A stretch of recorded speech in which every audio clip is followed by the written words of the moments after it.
Good evening. We are bringing you commentary of France against Germany today from Euro 2020 Group F. It's the final match of the opening group stage. I'm your alternative host, Russ Vernon, alongside your alternative commentator, Matt Isles, and you are listening to the commentary hub. Hopefully, everyone is doing okay. We can bring you another great game of football like we had with Nicholas Jones not so long ago, and hopefully we can fetch you some goals in this one, and hopefully for the very first time this tournament, the brilliant commentator we've got on tonight, Matt Isles, can bring us some goals as well. He brought us the goalless draw between Spain and Sweden last night. Let's hope tonight's game is not another goalless draw for him, and we'll be delighted to welcome him now to the programme. And very good evening to you, Matt. Obviously, Good evening to Russ. First question in is, have you recovered from seeing that 0-0 draw last night and looking forward to this game, which should hopefully, fingers crossed, produce some goals this evening? Well, you'd hope so, wouldn't you? I'm just about recovered from that 0-0 draw. I did have a little cry to myself to sleep last night, but no, jokes aside, of course, that's very firmly put aside. I'm looking forward to this one.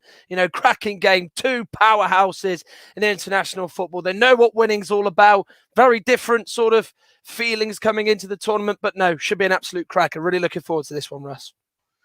Yes, it should be an absolute brilliant game that we've got for you this evening. We're just going to quickly analyse the starting lineups, and we'll go with the, if you want to call them this, the named visitors in the Bayern Munich's ground football arena, Munich, and that is Germany. And Germany going with a back three tonight, a 3-4-2-1. It looks like for Germany tonight. And who do you think is going to be the standout man in that back line for Germany tonight? Obviously, we've got Ginter, Hummels, Rudiger in the back three, and obviously Manuel Neuer between the sticks. But which of the three defenders do you reckon is going to will be the main man for Germany this evening, Matt?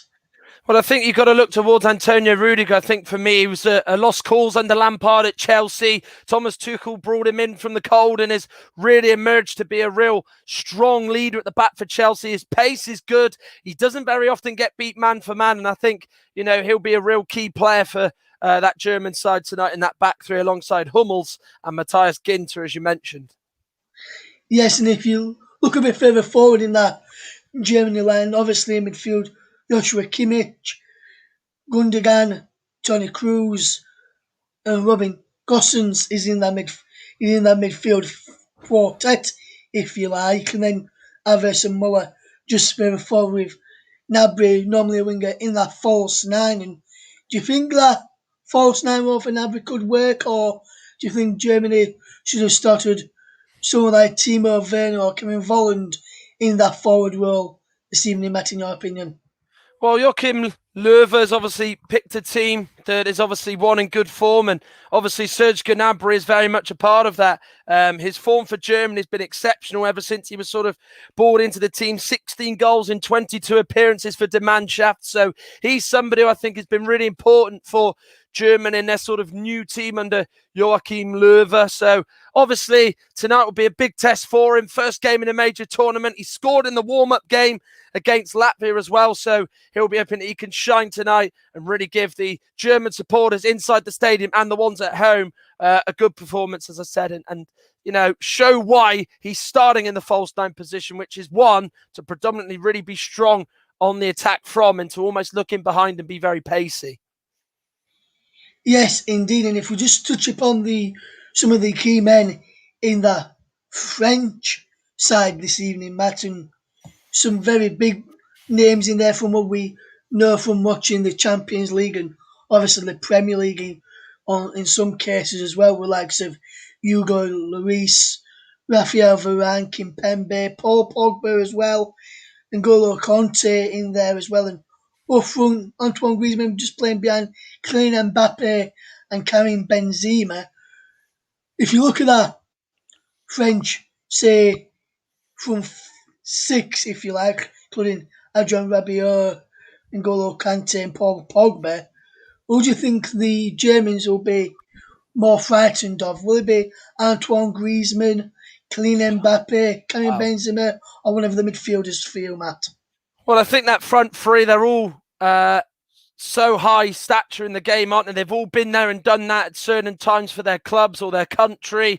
You know, some of them maybe have done it more for their club than their country, but together as a trio, I think they are all fantastic. They're so strong, and I think they all strike fear into the German defence and midfield. They've got to really do a good job to keep them quiet. It's a system that accommodates Karim Benzema, you know, who's been brought back into the team after so long away. So it's a chance for him and Mbappe to link up front, which I thought they did well against Bulgaria in their final warm-up game a week ago. So there's those three players alone stand out individually to just say that each of them can hurt this German defence of Ginter, Hummels and Rudiger, who will no doubt, if they keep them out, they will have one hell of a game, not just individually, but as a pair. Yeah, yes, indeed, Matt. Indeed, the willing. Just looking at the benches quickly, obviously can see on the French bench, Olivier Giroud, Wassim Ben Yedder as well on the bench, Kingsley Coman, Ousmane Dembele, four big key players going forward. You can include Thomas Lemar in that to make it to five players going forward. And then if you look at on the German bench, as we've touched upon already, Kevin Volland, Timo Werner. They've also got Leroy Sané in there as well. So there's a mixed bag. There's got, I'd say, around about five attacking options, mainly on the French bench, and only probably around about three. Do you think that could be a problem for Joachim Löw to only have about three key players that can change a game on the bench, and especially with France, they've got Didier Deschamps, they've got five on the bench who can change the game. Do you think that could be a problem for Joachim Löw and for Germany tonight, Matt? I think it could be a potential worry for them. Of course, if they are behind in the game, they need to get back into it. You know, Musiala and Jonas Hoffmann are two players who've missed out, of course, due to the fact that you're only allowed to name a 23-man squad for the games. So obviously, he's put two defenders in there, Robin Koch and Emre Can, who I think would probably have been the names that have replaced them two on the bench. But, you know, the big thing for me is, you know, is the tactics, I think, more than anything. I think Germany are just hoping they get in front so they don't have to call on them, but they've still got Sané, Volland and Timo Werner. So it's not like they are devoid of any real attacking quality and players who can change the game. Yes, that is the case, Matt. That is the case. And we're almost set then ready for kick-off in this game, Matt. I'm going to put you on the spot. I mentioned to Nicholas earlier, and he said he thinks you're going to get goals in this one, Matt. Tonight, he says either a 1-1 draw or a France to winning 1-0. He says he's going to go for a draw and a 1-1 draw in this game. If I were to put you on the spot, Matt, do you reckon we'll see some goals tonight? And if so, what's your final score prediction? I'm going to say 2-1 France. I think we will see some goals. I'm going to go with a different prediction. I'm going to go two apiece. I think, yes, you know, France have got unbelievable quality in Mbappe, Benzema and Antoine Griezmann. But I think the way Germany play, they're going to be very attacking in this game. You know, they're going to want to take the game to the French in front of a home crowd in Munich. So it's a big, big night for them. And I think that those players want to take the game to the French defence and really say, you know, why we're here and why we can potentially think that we can go a long way and win this tournament for a fourth time. So I'm going to go 2-2 and, yeah, echoing sort of the feeling of, yeah, this could be goals to, you know, match the excitement and the anticipation of this huge encounter. Yes, and we're almost set to go then. The players are out on the pitch and ready to go. Our commentator is standing by and ready to go as well. So let's hand over to your match commentator, Matthias, to describe the first half action. Thank you very much, Russ. Well, France versus Germany, to some people, would have been the European Championship final, let alone a match in the group stages. And you could almost add Portugal into that category and say that they could have been European Championship finalists themselves. And with their win against Hungary, it means that this game has extra importance for both France and for Germany. But they would have known that going into this one between the two, given that Portugal were expected to beat their opponents in Budapest earlier on, which they did exactly that, albeit leaving it late, as the two world champions face off against each other. The French, the current holders, and of course they took it off the side who won it in 2014, and they're about to do battle here at the football arena in Munich, named for UEFA competitions due to their strong stance against sponsors. Of course, it is usually named the Allianz Arena, and is the game that we have all been looking forward to, and it's the real excitement in the air, not just in both French and German camps and fans at home or in the stadium, but very much for every European football fan watching in the continent tonight. And it will be Carlos Del Celo Grande who will get us underway very shortly, the Spanish referee, with Juan Carlos Yuste and Roberto Alonso Fernandez as his assistants. And it's Germany get us underway as they kick off from right to left, with Hummels playing the ball forward and way by Lucas Hernandez, as Germany and France finish off match day one in these group stages. We've seen goals, we've seen a few shocks. Now the most anticipated game of the lot is the one that's going to end the first 4 days of action, and it's between two powerhouses who I don't need to tell you all about their glorious history in various competitions over the years. The Germany side is this for the opening game. It is Manuel Neuer, the French side, I should say, as they've been elected as the hosts.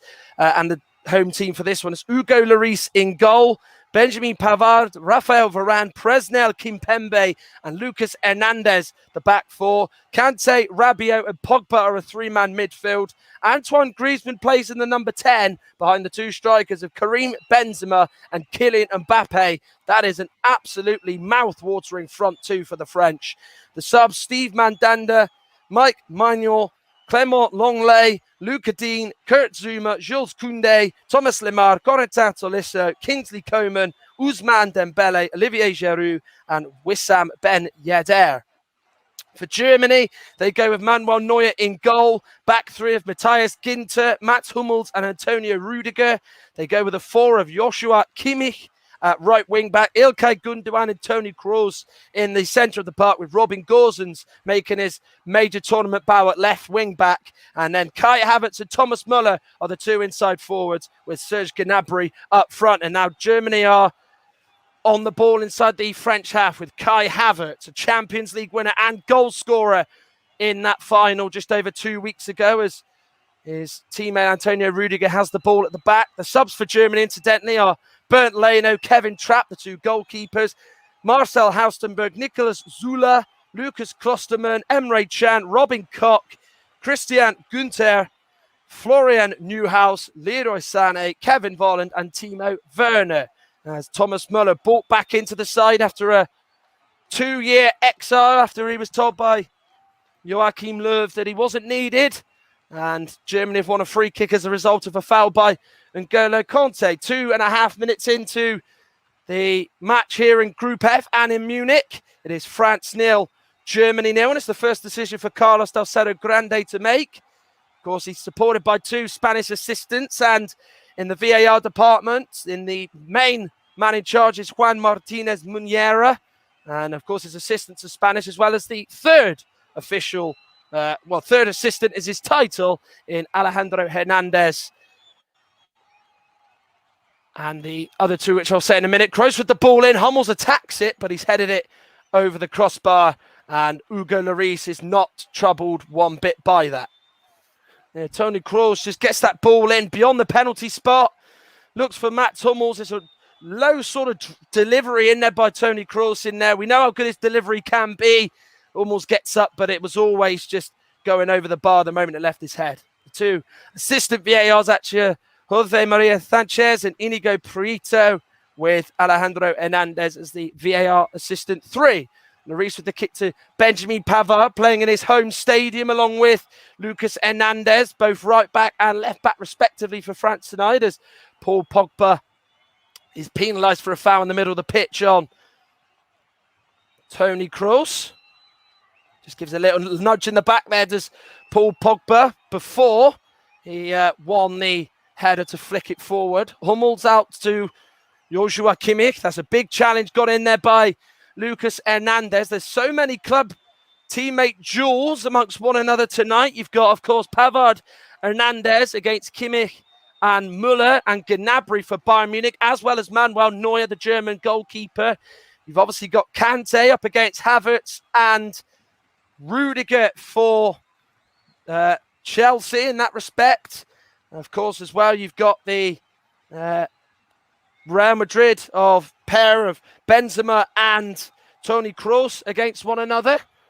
As the ball looks for Havertz, he tries to flick it back and Hernandez heads it away on this left-hand side. Then he clears it forward. Hummels underneath it first time. Then Kimpembe with a gentle little knock forward into N'Golo Kante. As we are 5 minutes into this one. The last two champions of the world. It's France 0, Germany 0.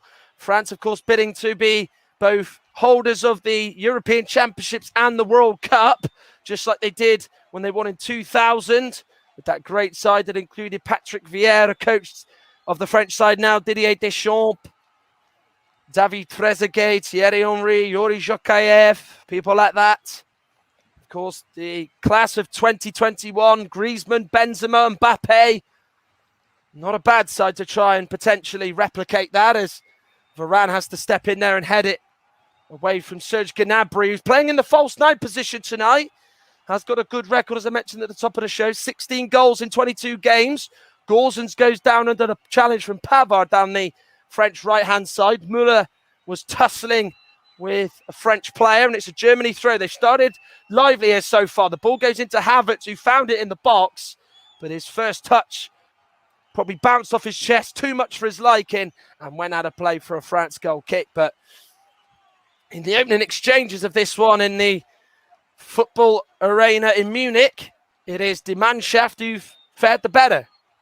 Yeah, they've not quite threatened on Lloris's goal, but, you know, they've looked a little bit more like they're going to come out of their shell, really take the game to Germany.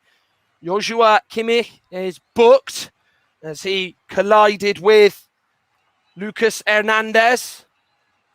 Hernandez just touched the ball on the inside of him, and Kimmich went in full throttle to try and nick it off him and get a touch on the ball, but he was nowhere near it and takes a booking. He's at right wing back tonight.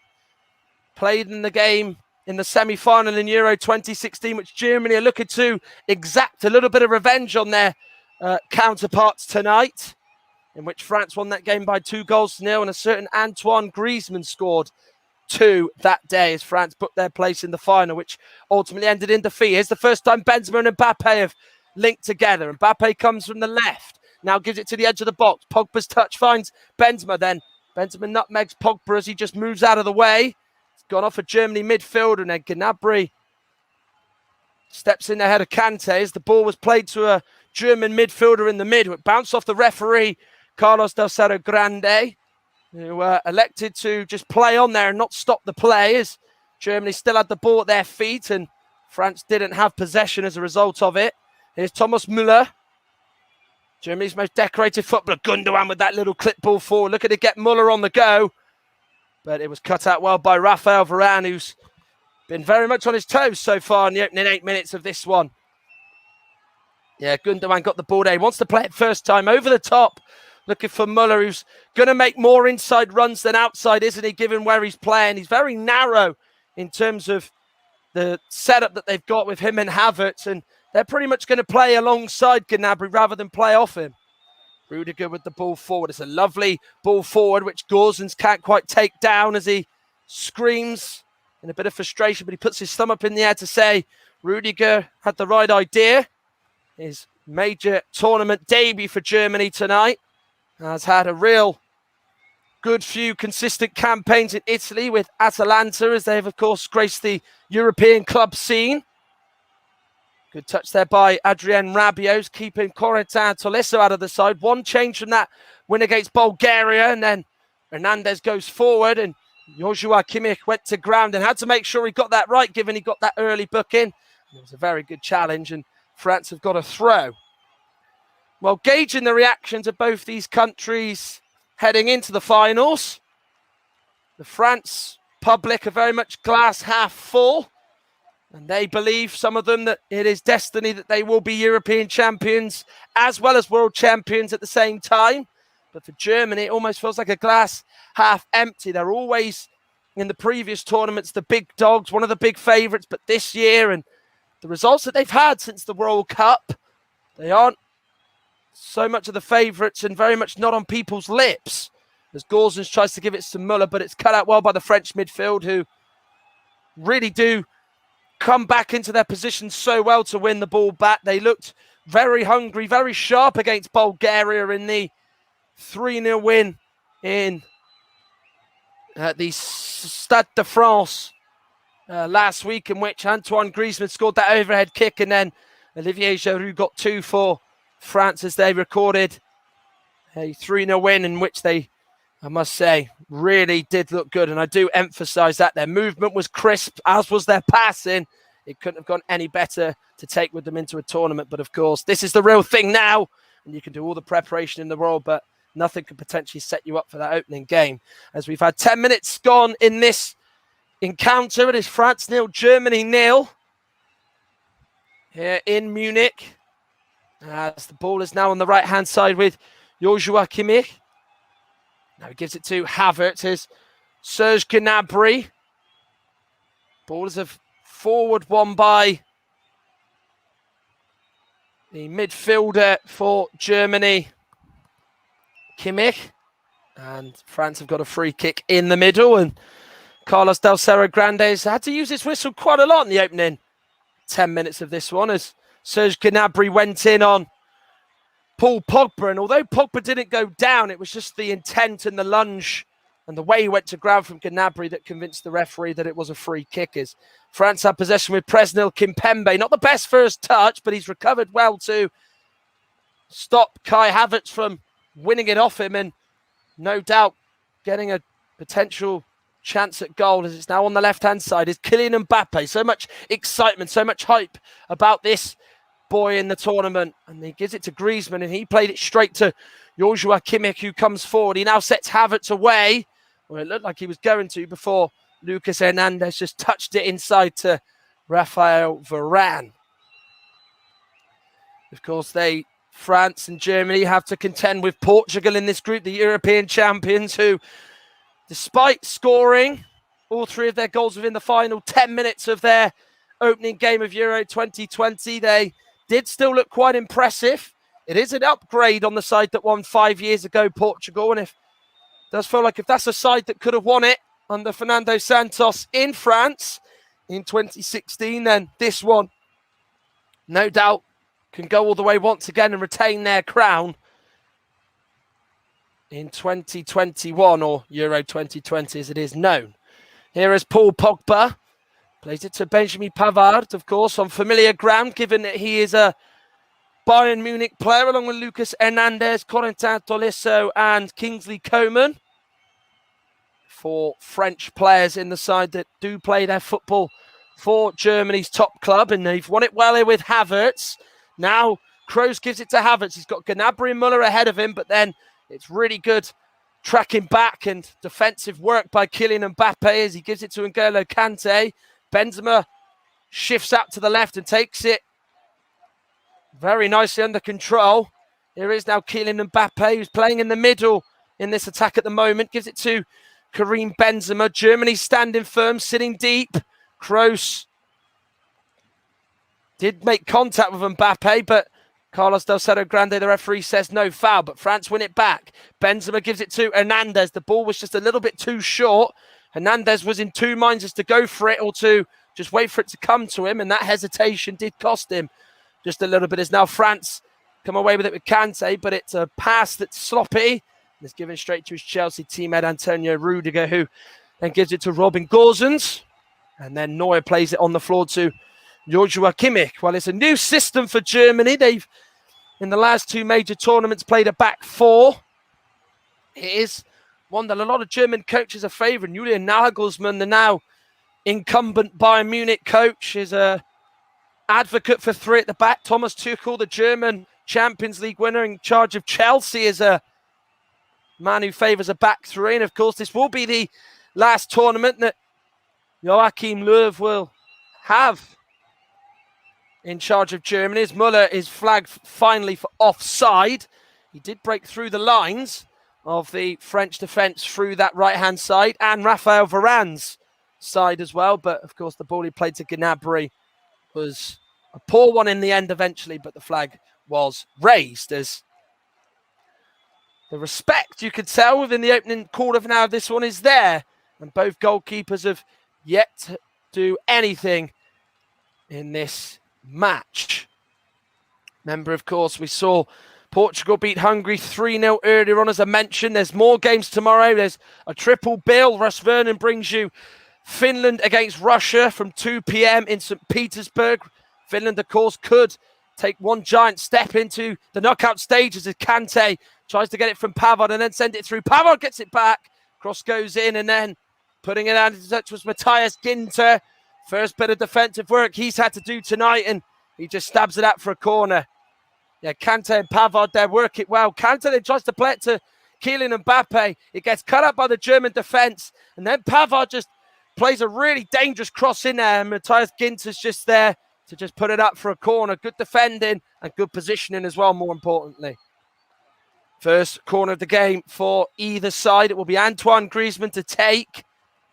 He's going to float this in. It's not a bad delivery. Pogba meets it and heads it over the bar, and he sinks to his knees and then punches a fist into the ground because he knows that that was a brilliant chance for Le Bleu and for himself. He gets up, doesn't he? Really good delivery. Just gets in front of Antonio Rudiger, who I don't actually think knows he's got in front of him. He's ball watching. And for me, the ball comes in at pace. I think Pogba, for me, the ability, the height he's got in the air, he's got to get that on target at least. And I think that might just be taking that away from him. I think he should score. Germany now have it with Havertz. Could they make them pay? Muller tries to play it first time to Gnabry, but it's first time cleared away by the French defence. In by Joshua Kimmich. Then fully cleared away by Kimpembe. Benzema tries to turn, but Ilkay Gundogan is there. Then gives it straight to Paul Pogba, who does seem like a different animal when he plays for the French under Didier Deschamps. Here is now Adrien Rabiot, who, like Benzema's, had a bit of a turn at not playing for France. Now Griezmann out to Mbappe, coming in from the left. He's going to go for goal. Mbappe shoots. Neuer makes a good save and pushes it away to his right. You cannot get Kylian Mbappe on his right foot because he can usually score and cause problems. And he did just that, but Manuel Neuer was in his way. There's a good confident save by Neuer. He goes down at the right time. He's in line with the ball. His positioning's good, and it's a good commanding punch out for a corner. Well, the French have took their time to get into this game, but now they are, as Griezmann will take this corner over on the right-hand side. Delivers it in. Kimpembe goes down. It was well headed away by Joshua Kimmich, who was on that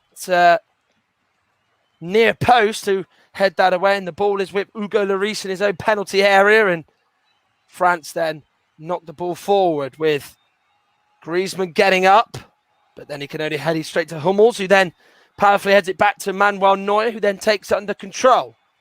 Now Robin Gosens, of course, Germany wearing all white. Of course, they are actually declared as the away side. They do, of course, have black shorts, but due to the French's dark blue shirt and shorts, it's meant that the Germans have had to go all white. And France, of course, wearing their usual red socks that we've so often seen down the years in friendlies and international competitions. In the middle now with Ilkay Gundogan. Now to Joshua Kimmich. Clips the ball forward. Muller heading it, looking for Havertz. It's scissor kicked away by Lucas Hernandez, and then Pogba sends it to Mbappe. He'll try and get his pace going. Neuer acting as the sweeper keeper there. Knocks it to Joshua Kimmich. It was a real heavy touch by him there, but he did really well to just play it down the line to him. It was so casual by the German goalkeeper. Gosens tries to give it to Gnabry, and then France sniff out the danger in their penalty area. And I think very early on, you can sense that they are trying to get Gnabry moving off the ball. As soon as he gets the ball, he plays it off, and they want to play it into him. And I think the French have been very aware of that, and they've done their homework, and they've stopped him from even getting a shot on goal. Yeah, they have. And I think one thing about Serge Gnabry is that, you know, ever since he sort of left the English game, of course, he had that spell at West Brom and was at Arsenal.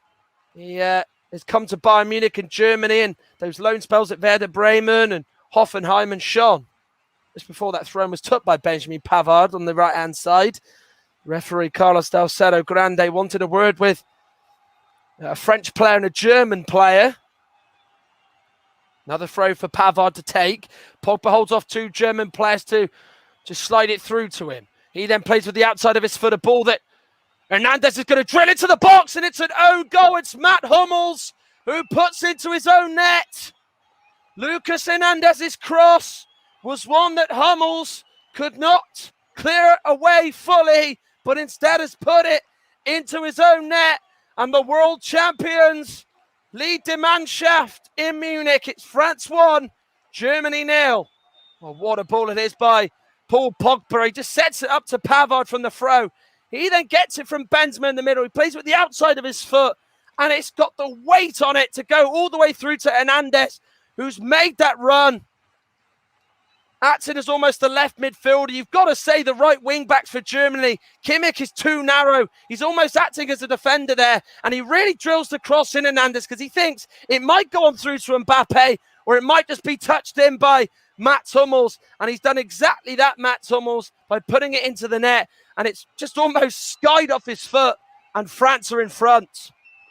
Well, it's a horrible moment for any player to score an own goal. And in particular for Mats Hummels, who's worked so hard to get back into Joachim Löw's 26-man squad. He's got his chance to play his first competitive game in over 2 years, and yet he's managed to put the ball into his own net and beyond his own goalkeeper. And France, in just the last 5 minutes or so, have grown into the game after Germany had made a decent start. And Lucas Hernandez, the attacking impressive fullback, his cross was just too good and too strong for Hummels to deal with. And how will Germany now respond as Gosens tries to get around Pavard? That's a good, well-timed sliding challenge by the France number 2. It is Antoine Griezmann, crowded up by Kroos, but still has the ball at his feet. Muller wins it though. Now Gnabry, chance for him to shoot maybe from long range. Plays it to his right with Kimmich. He clips the ball into the left-hand post. It's away by Pavard as Muller was climbing. Gosens drills the cross. Cleared, and he's got the ball back in for Muller. But he's headed it out for a goal kick as he found himself on the 6-yard box. And he tried to steer it away from Lloris, but he steered it well away from the goal. Yeah, Gosens puts the ball back in after the first one was blocked by the French right-hand side. He gets the ball back in. It's just well stood up cross. The pace is off it. Muller, you know exactly what he's trying to do. The technique is there in terms of just trying to head it right into the corner of Hugo Lloris's goal and to his left, but it goes well beyond him and out for a goal kick. 22 and a half minutes played on a game you're listening to on the commentary hub. France 1, Germany 0. Mats Hummels' own goal has put Les Bleus in front. In the game being played in Germany, of course, Germany will have all 3 of their games played in Munich. The other stadium in that group is the Puskás Arena in Budapest. It's a good ball forward by Muller, who's looked for Kai Havertz, who was competing in a duel there with Lucas Hernandez. Pogba can only touch it to Gnabry. Heads it down into the ground to Muller. Now Gosens on the left. Toni Kroos. Muller again. In the middle to Gundogan. Kroos has made the forward run and he's put his arm in the air to say, where's that forward ball? Gundogan still keeps it at his feet. He goes down to the Kante's challenge and wins a free kick. But that was on for Germany there. Kroos had made the run forward. Gundogan didn't see him. He decided to just keep the ball at his feet. He tried to take it from his right foot onto his left. It's gone off his own shin pad. And then Kante's foot has just sort of brushed the ankle of Gundogan and has made him go down. And it's a free kick in a very advanced position. It must be about 20 yards out, quite central. Muller and Toni Kroos both seemingly want this free kick. It might fall into the hands of Toni Kroos. There's 4 French players in the wall. And as you start with Antoine Griezmann, who's the furthest out on the left of that wall, and then you get into the middle with Pogba and Adrien Rabiot, that is a tall wall to try and get the free kick over. Benzema's the last player in there. Chance for Germany to equalise so soon after going behind. Can they test Hugo Lloris, who's left a lot of his right-hand side of his goal? Muller leaves it for Kroos, who takes it high, but it's gone off the head of Pogba, who heads it forward and back into the path of Mats Hummels. Good defending from the free kick. The wall was in the middle. Kroos likes height on his free kicks. Looks to just try and put it right in the corner. And France's defence in the wall knew exactly what they were planning. Kroos has possession. Just inside the French half. He goes down into the challenge from Paul Pogba. Kroos slowly gets back to his feet as he just sort of hobbles off the effects of that challenge from Pogba. As Antonio Rudiger, as we do often see, does like to get forward and try and link the attack. Havertz to Gosens. He then finds Antonio Rudiger. Gundogan to Rudiger once more. Now Gosens clips it forward, looks for Havertz. The first touch lets him down. The space was there. The gap was there again between Varane and Pavard. And, of course, I mentioned it just moments ago that Kroos wasn't found by Gundogan. Kai Havertz was, but he just almost just couldn't take that ball out of the sky. And, more importantly, get the touch under control and no doubt get a shot at Lloris's goal as Germany are responding well to going behind. Muller, as they keep possession, dances his way beyond Paul Pogba, sticks the left leg out and concedes a free kick. Yeah, he just gets away from him. There's actually his right foot, I do beg your pardon, but good, clever feet by Thomas Muller. Such an intelligent, smart player, and he wins a free kick in a good position. Well, it's only 2 or 3 yards back from where Thomas Muller, from where Toni Kroos had his first free kick. So I think he's going to shoot from range again here. So it's important that Lloris gets his wall right. It was spot on the first time round. It's Benzema, Rabiot, Pogba and Griezmann in there again. It's the same 4 as Kroos is taking it from the middle, but it's going towards Lloris's left rather than his right. Carlos del Cerro Grande is satisfied. The line is drawn. Can Kroos get this over the wall this time round? As he does go for it. He does get it over the wall, but it's over the bar. Yeah, it's the right technique. It's the right way to approach the free kick and the right way to go about it, but he's just gone really high, hasn't he? He's gone right top corner, and he's just thought to just try and put that in there and, you know, not allow Lloris any chance to just claw it out.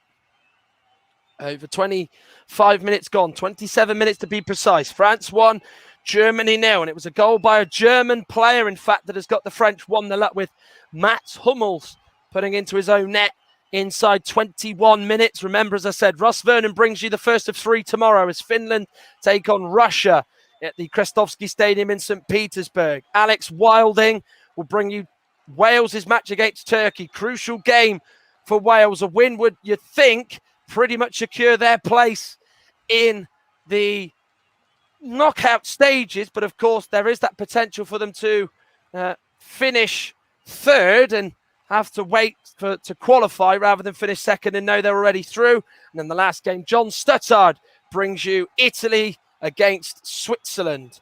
Here is now Kai Havertz. Gets the ball in the middle from Kroos. Gives it to Muller, but he just couldn't get the touch right. It deserted him there, didn't it? And Kimpembe sliding challenge, I think, has caused an issue or two there and just maybe affected Muller as the ball is cleared. Now it's Joshua Kimmich. Can't get around Hernandez, who does go down despite that, but it's a good long bustling run by Kimmich, who doesn't give up, but eventually is thwarted by Presnel Kimpembe. And I think they're actually wanting a foul of some sort, whether or not it's a free kick or a penalty. The replays will tell us. Is this one from Hernandez here? He gets a touch to it, but he was off balance, and Kante tried to flick it away from Kimmich. He doesn't stop. He's really determined then, and it comes in from Kimpembe. who just sends Kimmich to the ground, and maybe Kimmich thought that he was just a bit too forceful, but even though that the contact is something that has been up in the air in football recently, you can never take away the fact that a good old-fashioned shoulder barge and a show of strength will never leave this wonderful game. Here is Hummels. Gnabry tries to give it to Muller, and the give and go was unsuccessful there as France deal with it well. Pogba is clipped by Toni Kroos, and it's a French free kick inside their own half. Well, remember, you're listening to the game via the Commentary Hub, the home of alternative commentary, and with JB Sports. We've partnered with the YouTube channel to provide coverage of the European Championships.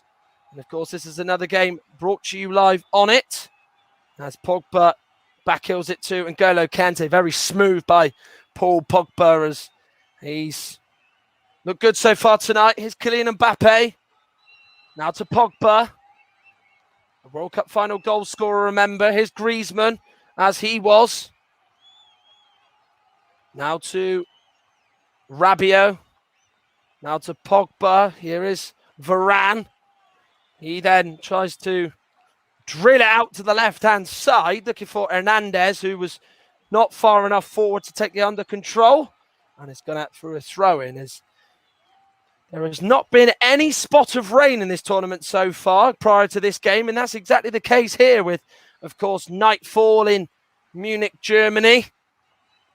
Of course, France have won a football match in a major tournament here before. They won their World Cup semi-final against Portugal here in 2006. Not the best ball by Kimmich, though, to Pogba, but Robin Gosens stepped in from left wing back to not allow Pogba the chance to look up and play a pass, or maybe even test Manuel Neuer, as Germany now have possession with Toni Kroos. He then plays the ball out to the right, as Joshua Kimmich keeps it in play as well to Jinx pass, Hernandez on the inside. Now short to Gundogan, he was alongside him. He now tries to play it through to Kai Havertz, but there to cut it out was Adrien Rabiot, who was in the right position to deal with it. And now France come forward as Benjamin Pavard to Antoine Griezmann. Now to Varane, his Presnel Kimpembe. Well, it isn't exactly the same performance as what they were like a week ago on home soil, the French, but they've been pretty solid. They've not given the Germans any room for optimism or any hope of scoring so far. They've shut them out well as, more importantly, profit from Mats Hummels' own goal, as Pogba then gets it out to Hernandez. He then gives it to Kylian Mbappe. He's been surprisingly quiet. The only real chance of note he had was that opportunity where he tested Neuer down low in the box with that curling effort on his right foot. Griezmann with the little side ball into Pogba, who holds off Toni Kroos, gives it to Pavard. Good defending by Gosens. And then it's given to Lloris by Varane. As we're heading into the final 15 minutes of this first half, it's a group that is probably the best in European Championship history in terms of the three sides in it. Germany, 2014 World Cup winners, three-time winners of this trophy, as well as being West Germany. And then, of course, since being unified, they've won it in 1996 in England. France won it in 1984 on French home soil, inspired by Michel Platini. And then they won it in 2000 under the Golden Generation. What a side that was. And they were just minutes away from losing, equalised in the last minute of normal time, and then won it through David Trezeguet as they won in Rotterdam that night. There's a German player on the ground. It was Thomas Müller. Play on, says the referee, Carlos Del Cerro Grande. He's tried his best to let the game carry on in this one. And Germany have it now with Mats Hummels, whose own goal has so far got the French in front in what is the final first round of fixtures in the European Championships. Match day 2 kicks off tomorrow and will play until Saturday, all the way through to Sunday, which of course will be the start of judgment afternoon for some and decisive games. Here's Tony Kroos. Looks over to the left. Gosens then with the touch into Ilkay Gundogan. Gosens tries to play it forward to Havertz. Gets it back from Varane's clearance. Now Kroos, maybe a chance to shoot. He thought about it, looked up, but Griezmann quickly was alongside him. That's good feet shown by Raphael Varane as he gets clipped by Havertz. And France have a free kick. And brilliant play that by Raphael Varane. So smart to just win a free kick there. Yeah, he knows that if he could just take the ball forward, maybe a yard or two away from Havertz, that challenge is going to come in. He's going to get his foot clipped.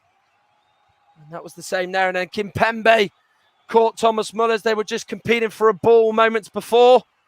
Carlos Dalcedo Grande said to carry on. Muller was on the floor for a little bit of time for that. I think that was more impact than anything else as we are entering the final 10 minutes of both these sides' openers in the European Championships. Remember, Germany have never lost an opening game in this competition since the group stage format. French haven't got a bad record neither, and at the moment it's the Germans' run that's coming to an end. And Mbappe away from Hummel. See you later. He's in the box, gets it low, looking for Benzema, but it's cut out very, very well by Matthias Ginter, who's made another crucial sliding challenge interception to stop the French attack from building in the box. That's what Mbappe can do. You give him the ball and you give him that opportunity to run against you. He will try to beat you. Hummel's reckless. He dives in from here. Man of his experience has got to stand up. Mbappe shows his pace and a clean pair of heels. He gets in the box and he just stops from here. If he runs a little bit of pace, plays it back, I think there's a chance, but he just slows the attack down there and it gives the opportunity for the German defence to get back and defend like Ginter did there to sniff the cross out.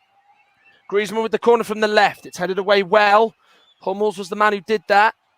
And it's come to Hernandez, who's about 25 yards away from goal, and he's volleyed it all the way back to Hugo Lloris. Quite a safe thing to do, but nonetheless a good thing to do. It's flicked on by Benzema. Griezmann was offside. He was unmarked and broke through, but he knew that if he touched it and carried on, the flag would have been raised by the Spanish linesman on that right-hand side, who've not even had to put their flag up yet on that right-hand side, incidentally. The fourth official is actually Serbian as well, in Srđan Jovanovic. But it's been a game that you thought both sides were really going to go hammer and tong with. Instead, it's been a real tactical sort of chess match as both sides have given each other a lot of respect. But in terms of real excitement for the crowd at home, all around Europe, and of course for what's getting beamed around the world, it's not quite as what we anticipated. But it could change, as footballers often known to do. Kimmich to Gundogan. Toni Kroos. Now Gosens. He's going to take on Pavard. Gets on the outside. Crosses in. It's deflected. Gnabry went for it, as did Gundogan. It came to him via a French player in there, and he was level with the penalty spot when he took aim, but he hits it into the ground, and you have to say that's the best chance Germany have had in 37 and a half minutes. He's got to do better there for me, Gundogan. It almost is like he doesn't really want to go for that sort of technique. Pogba slides in there. He's sort of not really trying to catch the player. It's almost a case of trying to put him off, and Gundogan there completely falls for it. He's just sort of gone in on the side, not really the right way to go about it, and he's just hit it into the ground and put it wide.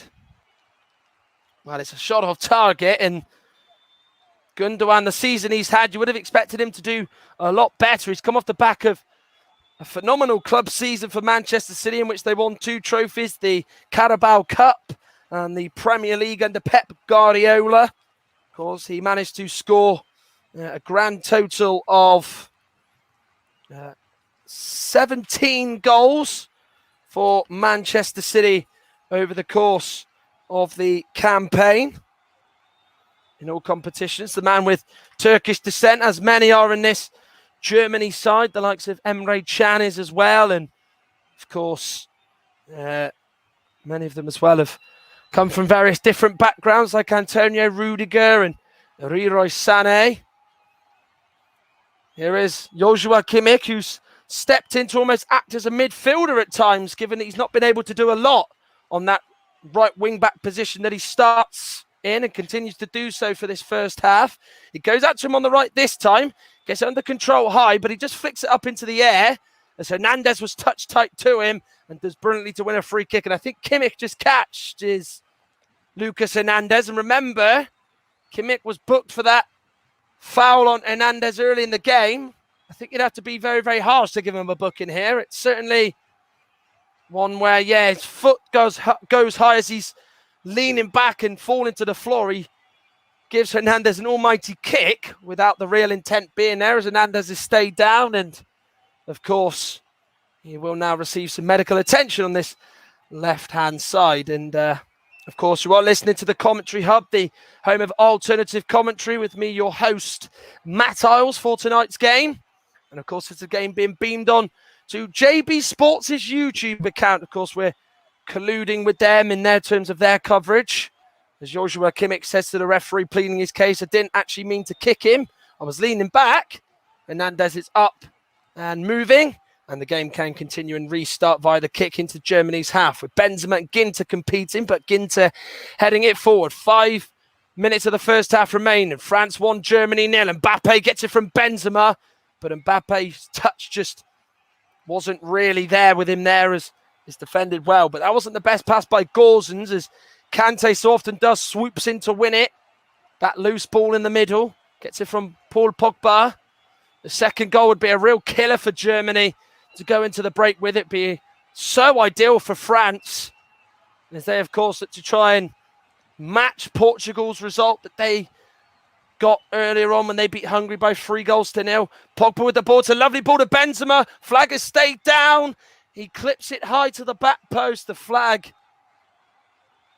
isn't going to be raised. It did look like maybe the whistle was going to go from Carlos Del Cerro Grandes. He just says to play the advantage. So he was offside. So can Germany make this count as Kroos goes to the right? Now Gundogan. It's not really been there for Germany tonight. The chances have been few and far between. Not enough to really harm the French. Ball goes in from Kimmich looking for Havertz. Gundogan putting Kante under pressure. Comes to Havertz. But there's 2 French players in the way to block the shot that was going goal bound on Hugo Lloris's goal. And Germany now looking at just trying to go into the break level. Muller, Havertz.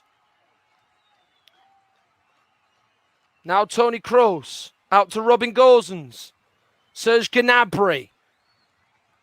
Goes on the right of Rafael Varane. There was a little arm in the back. Carlos Del Cerro Grande doesn't give any advantage. And then Kroos' ball out to the right was straight to Hernandez. Now the French counter-attack could be on with Mbappe. He's got Benzema alongside him. Pogba's streaming up in support. Griezmann actually peeled out to the right. But Benzema and Mbappe are just keeping it amongst one another, as the French don't want to be potentially, I think, called on the break and looking like that they are just going to give the chance to Germany to try and get level, as the first half is drawing to a close, as Pogba goes down under the arm of Toni Kroos, which was on his shoulders. He just gives him a little pullback, free kick, and them two have had quite an interesting tussle in that first half.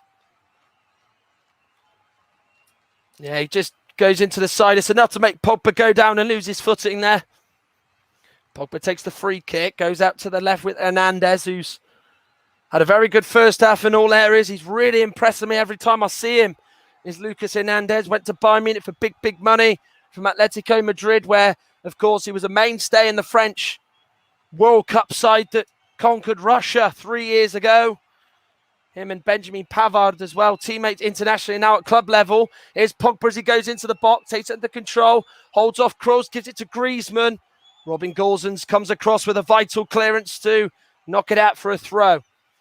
Yeah, Paul Pogba's done a real sort of defensive role in that midfield, both sort of linking the attack and defensively, trying to help the back four out. He's been brilliant tonight, I think, Pogba. He's not actually, been standout, but you've had to watch him closely to really appreciate what he's given to this team and the value that he's shown as much as anything else. French throw on the right with Pavard to take. Pogba saying there was a bit of argy-bargy and a bit of pushing each other in between him and Antonio Rudiger. His marker, Pogba, is offside on that right. He was behind when that ball did go into him. As Pogba is Offside, still not happy about that, and was wanting words with the Spanish linesman on that right-hand side, which is, of course, Roberto Alonso Fernandez. So Germany restart with Neuer to take. The final few minutes of the first half before stoppage time. Wouldn't have thought it'd be more than 60 seconds, but we wait to find out. Here's Robin Gosens. Checks back from Griezmann, who then gives it to Rudiger. He then plays a high ball out to the right for Kimmich to chase, tries to get under control and is unable to do so. It's the only thing Germany have really looked at so far. They've been quite one-dimensional in their play, haven't they? As Rudiger's certainly got his face amongst Paul Pogba, being pretty much given the instruction to be touch tight, but just on the way that Germany are playing, they're almost trying to give Gosens and Kimmich the opportunity to just try and stretch France.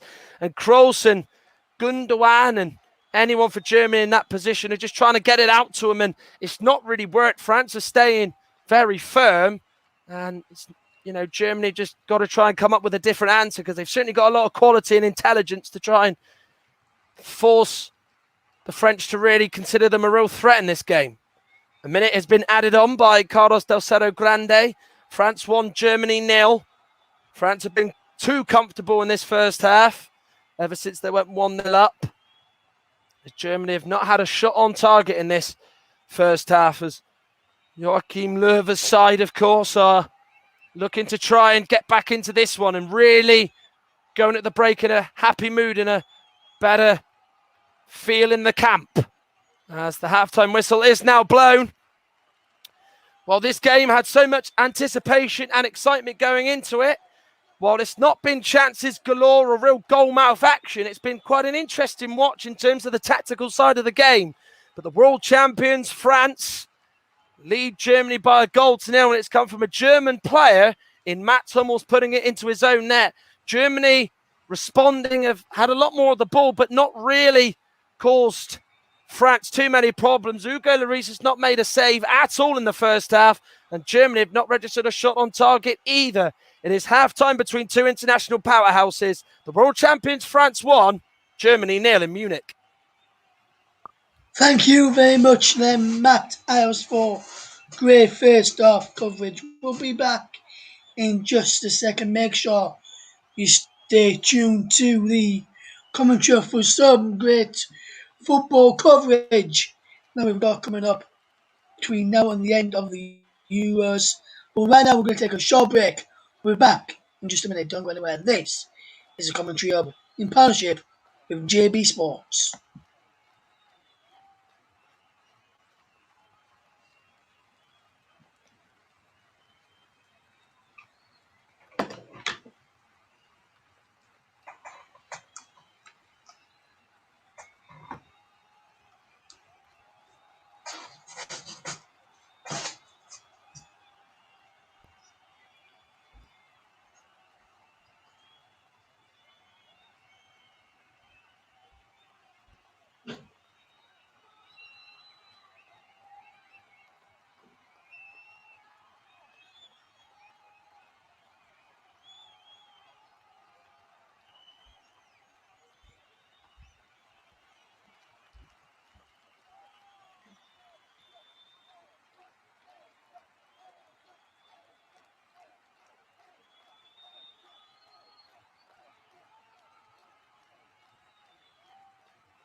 Welcome back to the coverage on the Commentary Hub, the of alternative commentary, as we watch France take on Germany in the first half.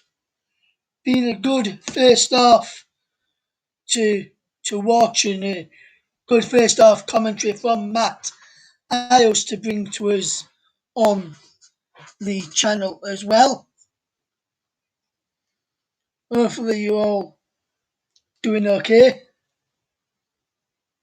And we've had some great coverage of the games in the tournament so far. But if we just look at that first half, tonight has been a fantastic first half. And Matt, we know that it's France who are in the lead of the at half time. But do you feel that they deserve the lead at half time, Matt, for you?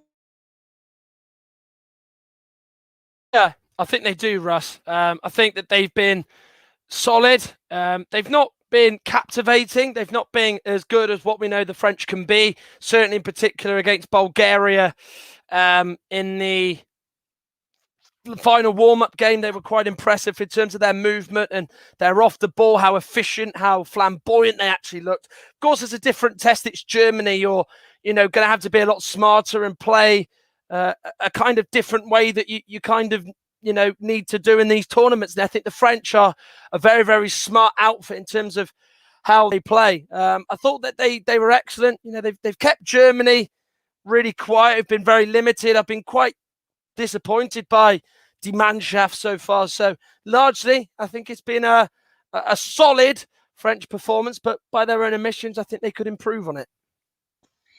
Yes, if you look at the Die Mannschaft and the German side, as you mentioned, they've not really been at it. If you look at Joachim Löw, who is the head coach of this German national team, or the Die Mannschaft, and what do you think he was saying to his players at half time, Matt, after that first half performance? Well, I think, the big thing about the first half performance for Germany was, they had a lot of the ball, especially after they went a goal down. But they didn't really do anything to hurt the French team. They didn't give them anything to really worry about, and that's got to be a concern. You've got Müller, you've got Havertz, you've got Gnabry, who's been in really good form for his national side over the last sort of year or so. They've not had a look in. And I don't think that's really down to the French being solid and cutting everything out. I just think it's down to the Germans not playing quick enough. And, something has got to give. Something's got to change. And I think Joachim Löw will be saying to his team, look, lads, we've got all the quality in the side. Let's go and show it. Let's go up there and let's start to move the ball off the floor. And let's try and play a little bit more of a different dimension, a different plan, because I think what Germany are doing at the moment is just getting cut out too easily by the French.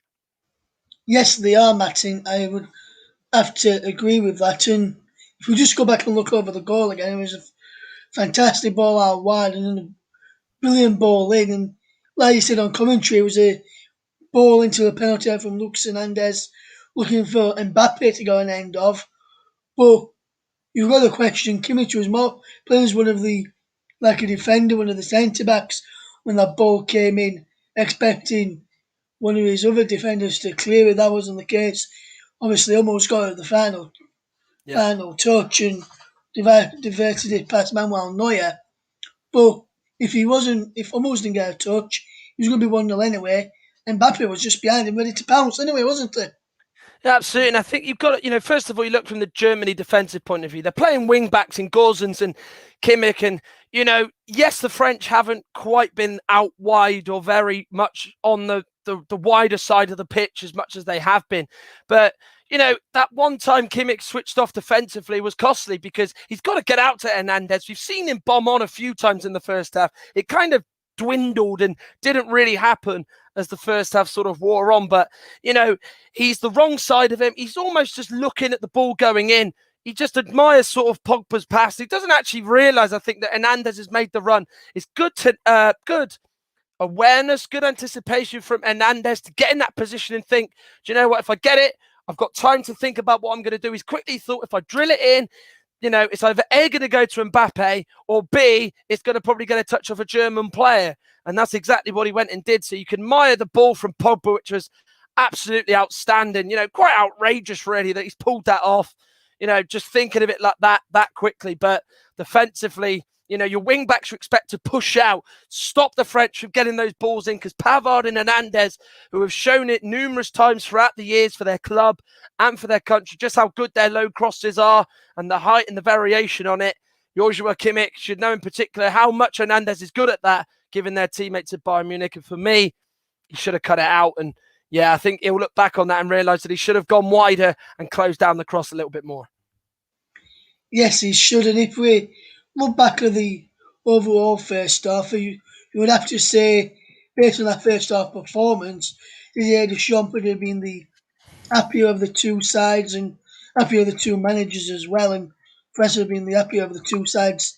Yes, they've had a bit of possession, but they've not really carved France open, not really created many chances. And France have had a lot of possession, created a few chances, could have had more goals if they've been clinical on the day, in front on the night. But this French side, Matt, is one that you can, if you go up against it in the next round or round after that, depending where they're finishing this group, which is also features Portugal beat Hungary 3-0 earlier today, which we had with Nicholas Jones on the commentary box. And if you look at the side and the way France play, they're quick, they're fast on the break, they can get out quickly and attack that space quickly if you give them a lot of space. Yeah. You can actually think that this French side could actually beat anyone in this competition the way how fast they play, don't you? Yeah, absolutely. And haven't quite shown that fast intensity in this game. It's been a game that they've managed really, really well. I think that's what a real main strength of the French is. As much as their attacking flair and their quality they've got, I think they are very, very switched on, in terms of managing the game and just, doing off the ball stuff magnificently. And I think they do it very, very well, and they're really good at it. But obviously, Mbappe's been quiet, which is not down to him. It's probably a little bit more so down to the fact of the way the French have set up, being quite compact and, kind of respecting Germany, kind of saying to them, you got to come to us. So they're in no position to get the second goal. But, what we know that they can do, Griezmann, Benzema and Mbappe, yes, they've been quiet in the game. They can come to life, but that's got to be something that Joachim Löw has got to think about, that his side, have kept them quiet, but they can easily just come back and cause a problem. And come back to bite them as well. Yes, they can. The players are almost ready for the second half. You can see them, both sets of players back out on that pitch over in Munich. So what I'm about to do is hand over back for the second half to your match commentator, Matt Tales. And Matt, please describe us some more goals, will you?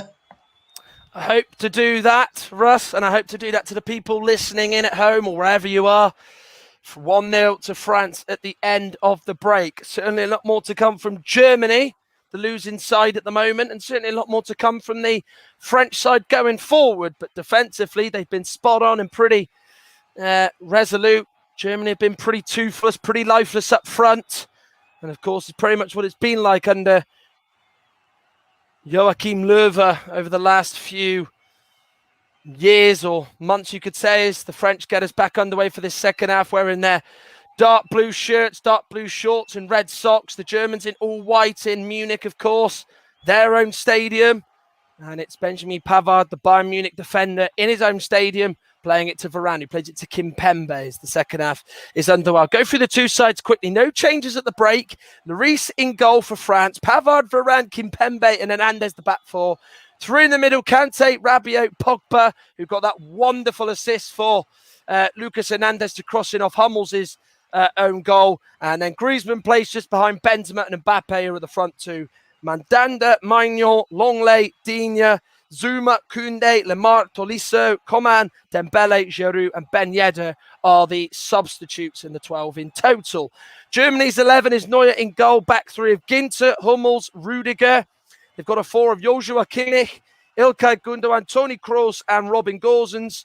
Havertz and Muller inside forwards with Serge Gnabry up front as Muller nearly finds Gnabry there before the French dealt with it well, and then it's just a clip ball forward by Hernandez just to make sure the danger's gone. Rabiot gives it to Kylian Mbappe. He's now wearing a long-sleeved shirt as opposed to the short-sleeve one he was wearing. He's running at Hummels. He's twisting and turning him, and he's just about been forced by that leg from Hummels to just get away from the goal, but he's still got it at his feet.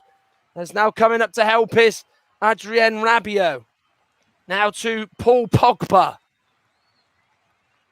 He then plays it in the middle to Mbappe, then gives it straight to Kai Havertz. The Germany subs. Leno trapped the two keepers. Halstenberg, Nicolas Zula, Lucas Klosterman, Emre Can, Robin Koch, Christian Günther, Florian Neuhaus, Leroy Sané, Kevin Volland, and Timo Werner. But Kylian Mbappe there really did have a run at Hummels again. And of course, we saw in the first half, he put him on his backside and got away from him. He did it again, but Hummels just about recovered and put him off with that sliding challenge to block his path. Yeah, he did exactly that.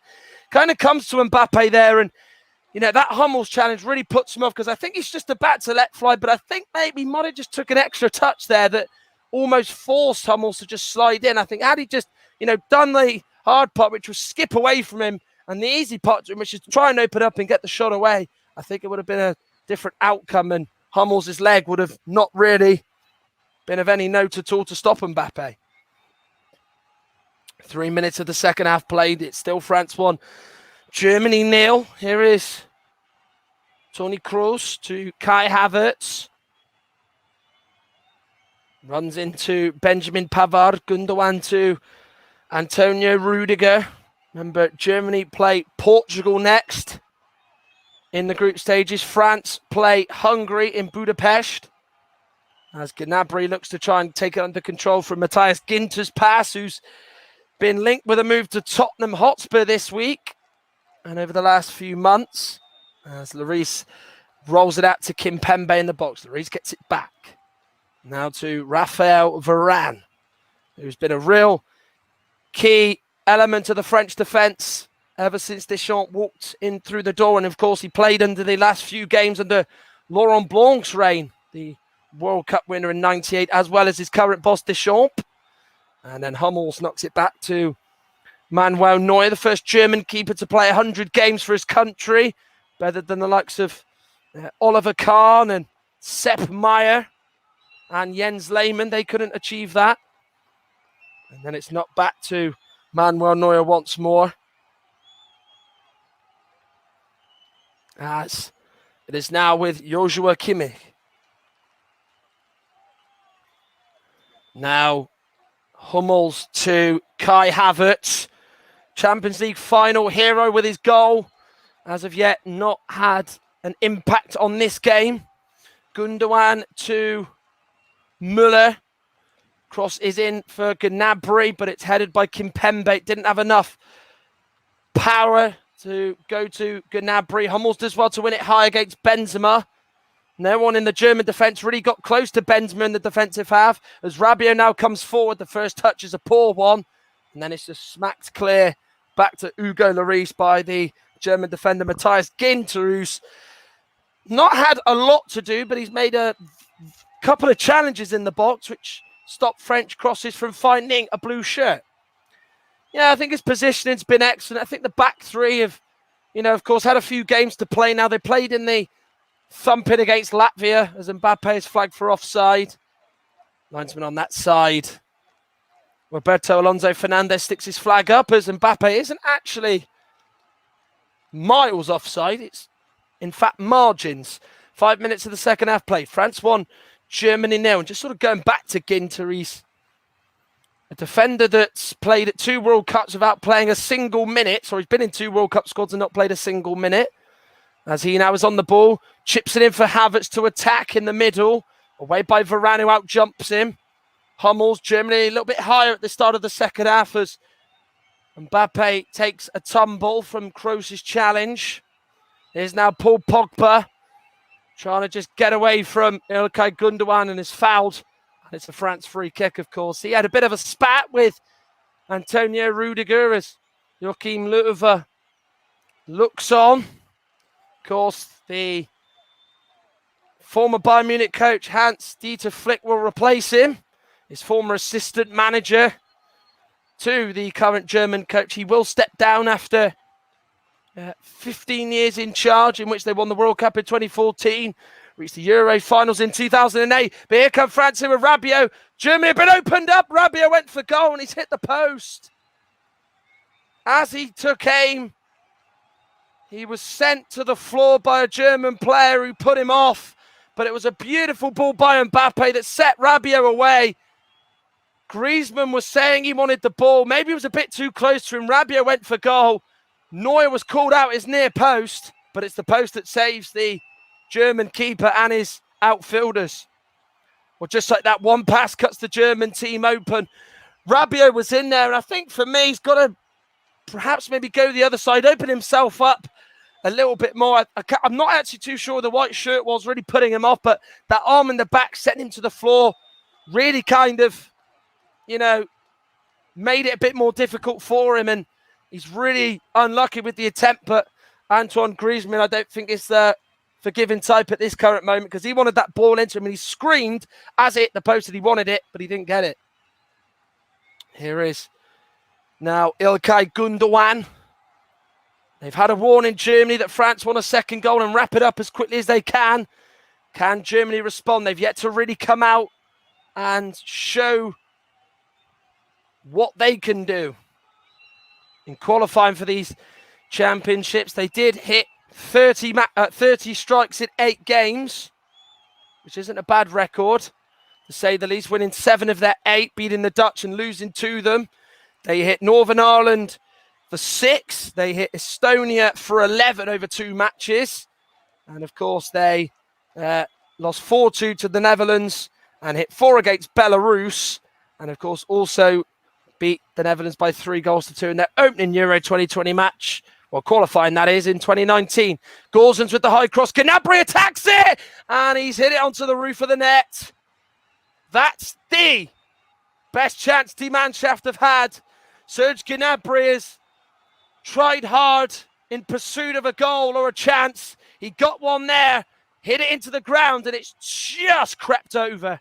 It's the right technique. That's the better ball from Gosens. His crossing has not really quite been at it. It manages to cleanly go on through to Gnabry, but it can't be said for his shot. He doesn't really hit it clean enough. I think he's tried to go on the volley, but he's took the power away from it. He's gone for the bounce. It's dipped over Hugo Lloris, and it's just almost in slow motion, just gone onto the roof of the net, but that could be sign of life from Germany. Kimmich into Müller. Kimmich again. Gives it to Gnabry, just flicks it away from Kimpembe. Kimmich goes down. Kante fouls. Germany free kick. Yeah, that is better from Germany. They're trying to move it a little bit quicker. They would get it, and then they weren't forward thinking. They just go back to one of the defenders. Hummels in particular. I think this is maybe a change of approach from Joachim Löw's side. It will be Toni Kroos to take this free kick. He whips it in. It's a really good delivery. Havertz attack. Hernandez heads it behind him. Lloris gets up well above Thomas Müller, who actually went behind the France goalkeeper and skipper, and Lloris safely collects and rolls it out to the right to Pavard, who just lets it go in front of him before getting it under control. Challenge goes in by Gosens on Pavard. Varane's just played it forward to Pogba. Smart play, as then Pavard gives it back to Pogba. Good challenge, though, by Gnabry. Now the German fans inside the football arena in Munich have woken up. And then the challenge by Benzema was a clean one as Kimmich loses out. Now it goes to Mbappe. Ball's gone out to the left-hand channel of the box. He then tries to cross it in. It's gone off Hummels. And then it's swerved into the arms of Manuel Neuer. And could this game open up? As we are 10.5 minutes in, France 1, Germany 0, and a game you're listening to on the Commentary Hub, the home of alternative commentary. Remember the other game in this group, Portugal beat Hungary by 3-0 with 3 of the goals coming in the last 7 minutes. Ronaldo 2 and Andre Silva. Here is Thomas Müller as he takes aim. It's blocked, but then it couldn't just roll through to Havertz as Lucas Hernandez comes forward with it, but he's run into trouble. Ginter then just knocks it to Kimmich. He now gets it to Gnabry. Lloris went out down low. Gnabry got a touch to it, but it's hit Lloris's chest. And then Kimpembe clears, but there's a different feel to Die Mannschaft at the start of this second half. And Lloris went to ground, had to make sure that he didn't get any of Gnabry. That's exactly what he did. Yeah, Gnabry just steals in there first, doesn't he? Just gets that toe to it. The ball has gone off Lloris, and yeah, he's just almost gone into Lloris with his foot. There is a fully committed challenge by the pair. And Gnabry, who didn't even get a look in the first 45 minutes, in the 11 minutes of it, has had two sort of bright moments, with one just sort of going over the bar. Havertz to Kimmich. What I said before the game was you expected Havertz and Muller to really sort of play alongside Gnabry. It's not really been the case. They've played well away from him. And they've played in front of him, which has been something that the German public wouldn't have not really been happy with, given the fact that they are a side that can have so much quality and so much intelligence and creative flair to their team. Gundogan to Rudiger. Of course, France also had a really good chance of Adrien Rabiot hitting the post moments before Gnabry had that effort, which he hit into the ground over the bar. Gundogan to Gosens. Now to Muller. Tries to flick it onto the edge of the box to Havertz. Rabiot was there, as he has been. He's a player that is always in the right positions defensively for me. I remember seeing the Coppa Italia final a few weeks ago when Juventus triumphed against Atalanta, and he was just in those positions doing that work as he is tonight. Havertz to Kimmich with the ball in. It's a rapid drive. Gosens attacked. And then Carlos Del Cerro Grandes said that's a foul on Benjamin Pavard. Gosens had to go for it. And I think his knee or his leg went into the back of the French player. It was a lovely stood-up cross to the back post. Yeah, Gosens' knee just catches Pavard's head, and then the shot came in from Kroos, and then it hit actually Gosens. But it looked like Kroos' ball, which went over the head of Lloris, was going to be nodded in or touched in by Gosens, who came steaming in. And then just his knee just collides to the side of Pavard's head. And it's one at home that does make you wince a bit and maybe fear the worst for Pavard, as he's probably took a heavy, well, not probably, certainly took a blow to the head, but let's hope it's not one that's going to cause him a problem, as he's still on the ground, and could be a lengthy delay as the French players, Kante, Benzema and Pogba, speak amongst one another, maybe tactics. And then, of course, the French players as well get some fluids on board. But one thing that has emerged in this second half is the fact that Gosens and Kimmich have played a lot higher. They've been, very up against Pavard and Hernandez. They played well off them. It was far too comfortable. There's a bit more of an intensity, a different identity to this German side that we didn't see for 45 minutes, as Pavard is just sort of clambering over his knee in a squat position as he's just receiving the checks from the physio, giving these smelling salts as they just put water on his face. Got to make sure that he is okay and stable enough to continue. That is something that Didier Deschamps will keep in check. Of course, it's a joint decision. Of course, you've got to make sure the protocol these days is so right and so carefully done. Maybe Pavard's neck is in a bit of discomfort, as it was on the side of his left-hand side as Gosens came in to go and attack that high cross from Kroos in the box, as the replays show the water bottle really spraying water at the back of his neck as Pavard's just going through his paces on the side, and he looks like he's going to come back on shortly, which is nice to see. And he's just waiting to just get the word from the ref to come on. Carlos Del Cerro Grande, of course, who he's got a Spanish counterpart on VAR in Juan Martinez Muniera. He's also got 3 assistants alongside him. Not too sure why that is, but they, of course, are Spaniards as well. And Jose Maria Sanchez, Inigo Prieto, and Alejandro Hernandez. Here is Ilkay Gundogan to Toni Kroos. Play continues. An hour gone. France 1, Germany 0. It was a real fast-paced start to the second half by both. It's now gone through to Havertz. Has it not quite got enough on it? Hernandez goes down. And it's a corner to Germany. Yeah, Havertz was just nearly racing onto it. Just went away from him as he got closer. Hernandez, though, just has to just touch it behind. Joshua Kimmich will take the corner for Germany. In it goes. It's flicked away by Antoine Griezmann. Then Pogba with the foot to just knock it out for a throw-in on that left-hand side and the opposite flank to where Joshua Kimmich took the corner. Rudiger gets his shot from Toni Kroos. Serge Gnabry.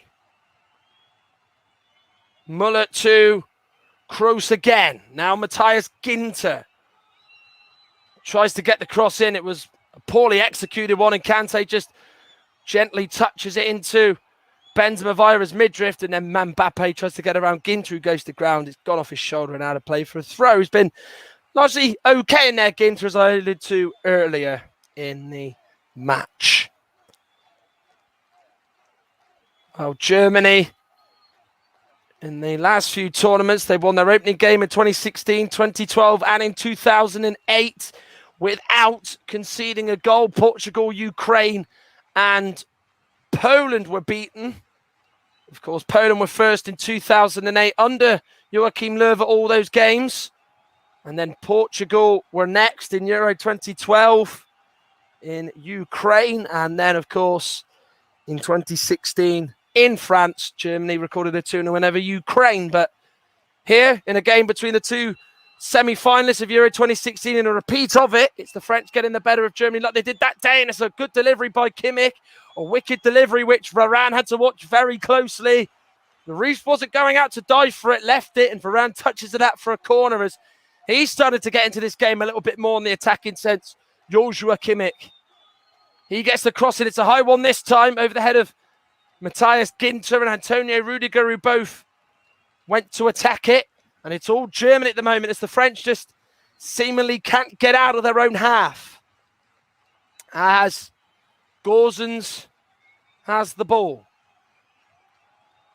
Rudiger. Serge Gnabry. Still no movement from the bench by either side. Havertz around about 20 yards. Pokes it through to Gnabry. Done well there as Rabiot to defend it. Knocked into Gosens by Gnabry. It's gone off Pavard and it went off the back of his ankle, but into the grasp of Hugo Lloris. And not just any sort of grasp, but a grateful grasp as well, as the German fans roar on. They sense something here. Yes, down the wing-back areas in particular, isn't it? They're starting to give it to Gnabry. Starting to, give it a little bit more oomph, give a little bit more of a give and go, a little bit more zip, a little bit more smoothness and slickness to their play. The off-the-ball movement that makes France tick. Germany are trying to sort of emulate that, and it's working a little bit well here. It's just not been able to just produce a goal. Or even still, for that fact, a shot on target. The closest they came was Serge Gnabry with that sort of volley that he hit into the ground that went agonizingly over the bar and onto the roof of the net. The French could have gone 2-0 up in the second half with Adrien Rabiot, but it still remains France 1, Germany 0 on the game we're listening to on the commentary hub. But of course, we're also providing coverage on JB Sports, the YouTube channel, which is providing a lot of games for us from that. If you are listening on that, then hello to you. If you are listening to us on the commentary hub on Twitter, then hello to all of you there. Here's Karim Benzema, gets it from Griezmann. Will he get his first shot of the game? He will. It's well blocked and well defended by the German defence. They knew exactly what Benzema was conjuring up there and just shut it down. Yeah, Benzema's been quiet in this game, and he gets it from Griezmann there, who's not been able to get the ball into his feet. He just got it into Benzema there. He peeled away there. The German defence switched off a little bit there, but they came back into position, filled the space well that he was going to shoot in, and blocked the shot. Mbappe back gives it to Rabiot. Just gets his body up and gets away from Kimmich. Tried to give it to Mbappe. Good defended by Gundogan. Hummels clips it to Ginter as France really chased them down well there. Germany just decide to just knock it clear with Ginter. But now France have it with Pogba. He then looks to try and find Mbappe. Griezmann left it. And, of course, knew he was offside. Mbappe isn't. He's just toying with Kimmich. And he goes for the curler and scores. Oh, that is wonderful by Kylian Mbappe. But he's not going to celebrate much longer as the flag is raised on that side on the right by the linesman. I think it's going to be given against Antoine Griezmann. Of course, he left it. It was over his head and he knew, I think he was in an offside position. And that has been cruelly taken away by Mbappe, who showed wonderful craft to get that onto his right foot and stop it. And of course, we saw an offside in the Hungary-Portugal game when Sabah Schön scored via a Patricio error that sent the Puskás Arena, the Hungarian fans of it anyway, wild. But of course, it ultimately was disallowed and Hungary would go on to lose that game 3-0. Of course, both those sides are in this group. What an eye-catching group that is. As Pogba does well against Gosens. Back gives it to Antoine Griezmann. Remember, there's 3 games to bring you on the commentary hub tomorrow. Finland versus Russia is at 2 p.m. with Russ Vernon. Then Turkey against Wales at 5 in Baku. Alex Wilding will bring you the commentary for that. Of course, look forward to hearing her debut tomorrow. And then at 8 p.m, John Stuttard, or JB as he's known, is alongside Russ Vernon, who's been a very, very busy man in these European Championships so far, to bring you commentary of Italy's second group match against Switzerland as Italy look to make it 2 wins out of 2. Here is Paul Pogba. Passes charged down by Toni Kroos. Varane to Hugo Lloris. Hernandez is the target he could find. He was in acres on that left-hand side, but he elects to play it down the middle to Pogba. Rudiger just wanted it a bit more there. Now he tries to find Muller, who just tries to get his body up against Kimpembe, who went diving in. It was the French defender who won this battle there as he went to ground. Now Gundogan. Kimmich's in a bit of space on the right. If he can look up and pick him out, he plays it low rather than high. Kimmich in the middle now to Ginter. Now Hummels. Every German outfielder is in the French half as they go in search of an equaliser. Hummels. Antonio Rudiger.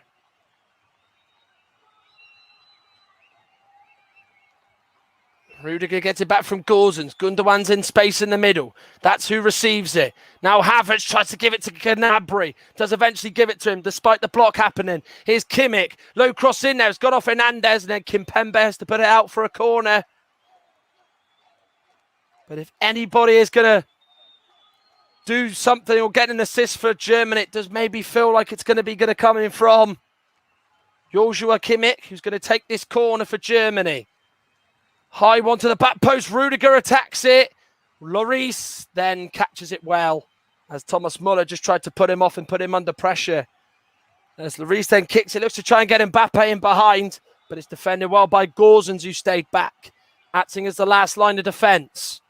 And that shield, Kimmich to Toni Kroos.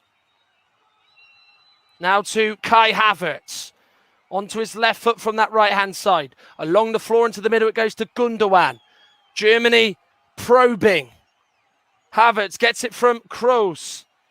Crosses on his right foot. It's gone off Hernandez. It's a corner. It's defending at the moment that France have got to do. They're doing it well. They intend for it to stay that way as Sané and Werner are going to be introduced very shortly as we're entering the final 20 minutes of this one. Kroos with the corner this time, and it goes away by Griezmann. Kimmich's previously had height. Kroos has had pace and the lack of height. And whilst Kimmich's found Rudiger, Kroos was unable to do so. Gundogan out to the left. And Muller. Here's Toni Kroos. Germany's half-century of games in the European Championships. This tonight, they're 50th. They're the most side with the wins with 29. They're not able to make it 30 at the moment as Kimpembe is alive and alert to stop Havertz from sneaking in and getting a chance on Lloris's goal. When they've really had to step up the French defence, they have been solid. Hernandez gives it to Kylian Mbappe. Griezmann, the German subs, Sané and Werner have to wait to come on. Griezmann does really well to just effortlessly get away from a few German players in the middle there and just knock it out to the right. Pogba, Griezmann again. Now Varane, Kimpembe. N'Golo Kante.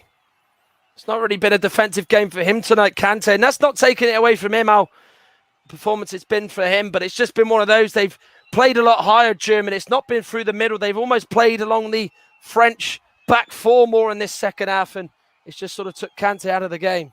Ginter down for Germany, and Mbappe, I think, has took a knock to the head of some sort as he's just going over to the physios in the technical area. Andreas Kupka speaking, the goalkeeping coach, with Joachim Löw and his assistant as well. Of course, his ex-assistant and apprentice, you could say, Hans Dieter Flick, is going to be the new German manager beyond the European Championships this summer. So there will be now changes for Germany. There's going to be a third one as Ginter is going to come off and Emre Can will come on, a converted central defensive midfielder from his days at Liverpool and Juventus to being one now. He gave an arm in the back on Mbappe and then he just landed sort of awkwardly on his ankle. It was a pretty hefty fall as he sort of stood and fell and planted his foot into the ground. So looks like Ginter's evening is over, with Chan going to come on for him, I expect. Timo Werner of Chelsea and a European winner is going to come on, as is Leroy Sané, of course, who is a Bayern Munich player as well. And he'll be able to take on his teammates Pavard and Hernandez, who are both on the pitch. So it is going to be Serge Gnabry replaced. Scored in their warm-up game prior to this against Latvia in Duisburg, but is unable to repeat it as he's been replaced by Timo Werner with 17 plus minutes of the game to go. And coming off as well is Kai Havertz. His evening is over as one Chelsea player comes onto the pitch, another one departs. So Sané on in Havertz's place and Werner on in place of Gnabry. And also as well, an enforced alteration as Matthias Ginter has gone off with Emre Can not yet coming on. It did look like it was going to happen. So Ginter is still on the pitch, I beg your pardon, as he was just receiving treatment. Here is now Timo Werner. Gets the cross in. It's a high one, which for Lloris is too comfortable. Could have thrown his hat on that and it would have gone all the way through to him. 15 minutes to go. France 1, Germany 0 in an energy-absorbing contest. The first half was one where the French were too comfortable after that Mats Hummels' own goal. Second half's been a lot brighter. Rabiot hit the post. Germany have had some opportunities. They just can't open the door and break down the French defence, which has very much been resistant. And they've come up against a really inspired French defence that has been on a very good day themselves. Here is now Ginter. Out to Joshua Kimmich. Now to Mats Hummels. Antonio Rudiger. Still adopting that face mask that, of course, he was wearing for the last few weeks at Chelsea of the club season. Ball out by Kroos, finds Joshua Kimmich. Ginter. Kimmich had bad memories of the night in Marseille 5 years ago in the semi-finals. He's having another bad night against this opponent with his side trailing by a 1-0. Gundogan tries to turn away from Pogba, but the long legs of Pogba force the ball to go out for a throw. Given to Toni Kroos. Hummels. Now Antonio Rudiger. Kroos gets it back. Goes out to the right with Kimmich. Picks him out very nicely. Hernandez is in front of him, not allowing him any time to get a cross in. He does eventually get it in, but it's too easy and down the middle. And more importantly, down the throat of Hugo Lloris. Well, if you're going to get balls into the box, you can't put it high for Timo Werner. You've got to put it one that's going to be on the floor, really zipped in, really whipped in low, and a lot of pace on it for him to attack at the near post or try and, play it through the middle or on the right or the left, whatever. It's got to be a low cross because aerially, Varane and Kimpembe are going to dominate him. Here is Kimmich to Matthias Ginter, who has appeared to have shook off that injury. Hummels to Toni Kroos. Werner now to Ginter. It's the same feel of that first half for Germany where they just went from side to side with no real conviction behind them. Sané. Rudiger now to Toni Kroos. Ginter. Flicks away from Mbappe. Kroos again. He does get the cross in. It's easily dealt with by his Real Madrid teammate Raphael Varane. Pogba to Mbappe. Benzema flicks it to Mbappe. He'll get himself going. And he just gets away from Hummels. What brilliant pace that is. Hummels goes to ground.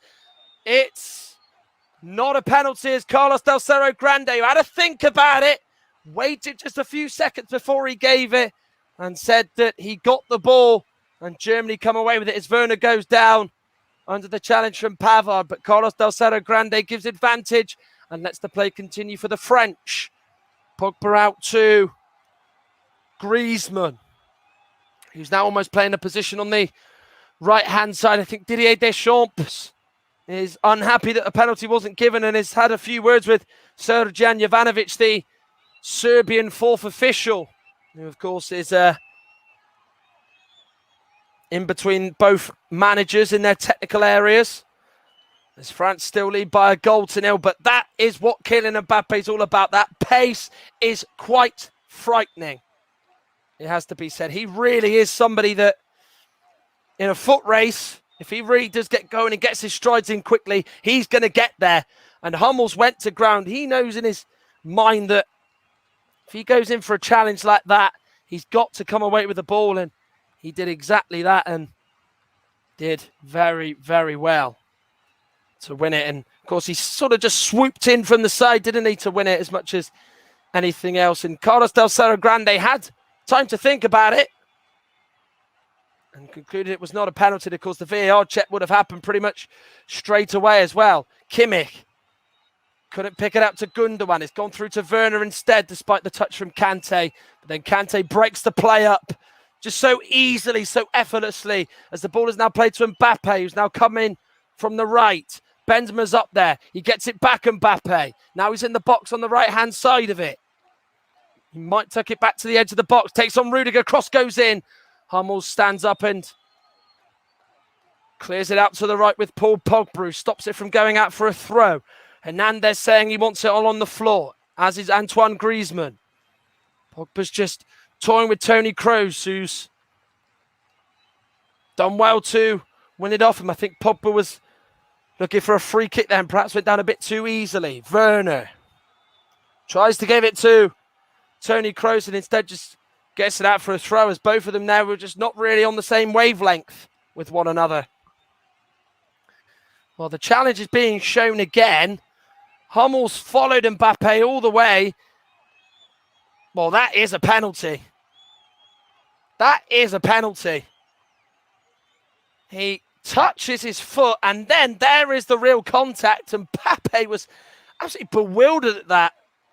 And it doesn't even go to VAR. Carlos Del Cerro Grande made the decision himself, and if Germany are to equalise, that is something that probably will get talked about, the fact that that should have been a penalty. But here's Leroy Sané. He looks to inject some attacking flair and positivity into this Germany side with 9.5 minutes of the game to go.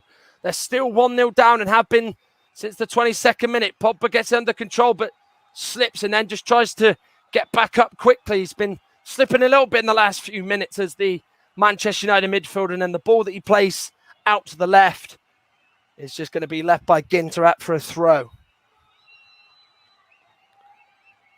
Didier Deschamps, the French coach, a World Cup winner in 1998, captained them to their glory in their own World Cup on home soil 23 years ago. Then, 2 years later, bang, they won the Euros in Holland and Belgium, winning it in Rotterdam's De Kuip Stadium as Hernandez fouls Joshua Kimmich, and it's a Germany free kick right on the right-hand touchline. Taken short to Ilkay Gundogan, who's played a more deeper defensive role for his country tonight. Very different to what we've seen with Manchester City this season, as Gosens there tried to knock it back to his man, but Griezmann read it and wins a free kick as Gosens catches him. It's a performance that you haven't really associated with the French, but it's been one that they've been so smart in, very, very solid. And, you know, it's a performance that's very reminding of England against Croatia, where, you know, England just did what they had to do early on. Okay, in this case, they did it in the first half rather than England in the second half, but they've managed the game absolutely spectacularly. And that's what France are good at. As much as all the star names they've got in, you know, defense to attack, they're just such smart footballers. And I think a performance like that can, you know, take you up even further and, you know, really show people all across Europe why this side are expected to bring the Henri Delaney Trophy to their country. They've done it twice before, 1984 and 2000. They're looking to do it for a third time. And there is many people that think it will be Les Bleus year in the Euros once again. Gosens. Of course, for Germany, they are to lose. They have got another crunch game against Portugal to come, which is next in the group stages for them in Munich. Of course, they will, you'd expect, still go through. Of course, third place these days, 6 times out of 8 you compete for it is enough to send you through. So you hope that they beat Hungary by a good scoreline or get a point against Portugal, and it will send them through. Ginter's crosses whipped in, but Pogba just clears it away. The French midfielder's positioning has been absolutely sensational. They've really just maintained it and almost acted as a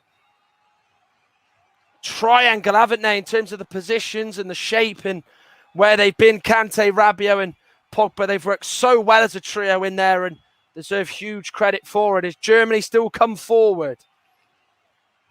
Very much reminded me of Spain last night, where they just didn't break Sweden down. And yes, they've had less possession than Spain, La Roja, but they're still in keeping with how Luis Enrique's side played last night. Rudiger, Sané, good challenge by Benjamin Pavard. He's had another good game for his country.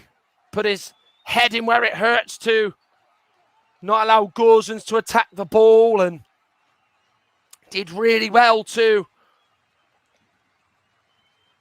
get back up from it, and since then has done really well. Griezmann with the high ball to Pogba in the middle. Benzema's gone to the left. He's picked out Mbappe, who's broken through into Benzema. This to wrap it up, and that will do it. 2-0 to France. It is now going to be an opening game win for the world champions. Lovely weighted ball by Pogba. Mbappe's wasn't bad either. And Karim Benzema on his return to tournament football is a goal scorer for Les Bleus. France 2, Germany 0. And it's a good old-fashioned counter-attack that does it. It's going to get checked by VAR. Pogba's pass has been superb to Mbappe. He's been brilliant tonight. He played an absolute sensational ball to Hernandez for the first goal that Hummels touched in. Mbappe looks up and he spots Benzema, who makes a run. And he's in that position. If the ball is perfect, Benzema's going to stick it in, which he does. It's the first point of call that Juan Martinez Munuera has had to make tonight. Carlos Del Cerro Grande has concluded that it's offside and that it remains at 1-0. It is the right decision. Mbappe was offside when that ball was played. Luckily for him that he was, in fact, and that's now 2 France goals they've had offside. As now Germany going to go to the bench yet again. Emre Can finally going to come on. He was due to come on about 10, 15 minutes ago, but with Ginter pulling through and saying he's all right, that change was aborted. Also looking like he's going to come on is Kevin Volland. He's had a good season in France with AS Monaco under a former Bayern Munich coach in Niko Kovac. Ball looking for Antoine Griezmann, which is going out for a throw. Well, France have had 2 disallowed now. Griezmann was offside for interfering. And Mbappe just couldn't time his run, even though his goal that he scored was quite amazing. It was chalked off, and then he set the chance up for Benzema. That was offside. Kimmich to Muller. Can Germany equalise? Ball goes in. Rabiot's arms were out, and he's deemed to have handballed it. Free kick. That's going to be a yellow card, I think, for Adrien Rabiot. Yeah, that's just more of an attempt just to stop the cross, isn't it? His arm is in an unnatural position. Pretty easy spot.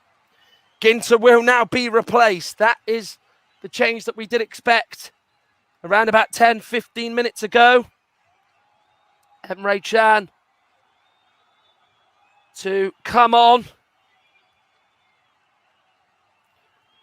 And Kevin Volland is also on for Die Mannschaft as Robin Gosens comes off as another forward is on for Germany in the hope to equalise. And that's going to be a change of system.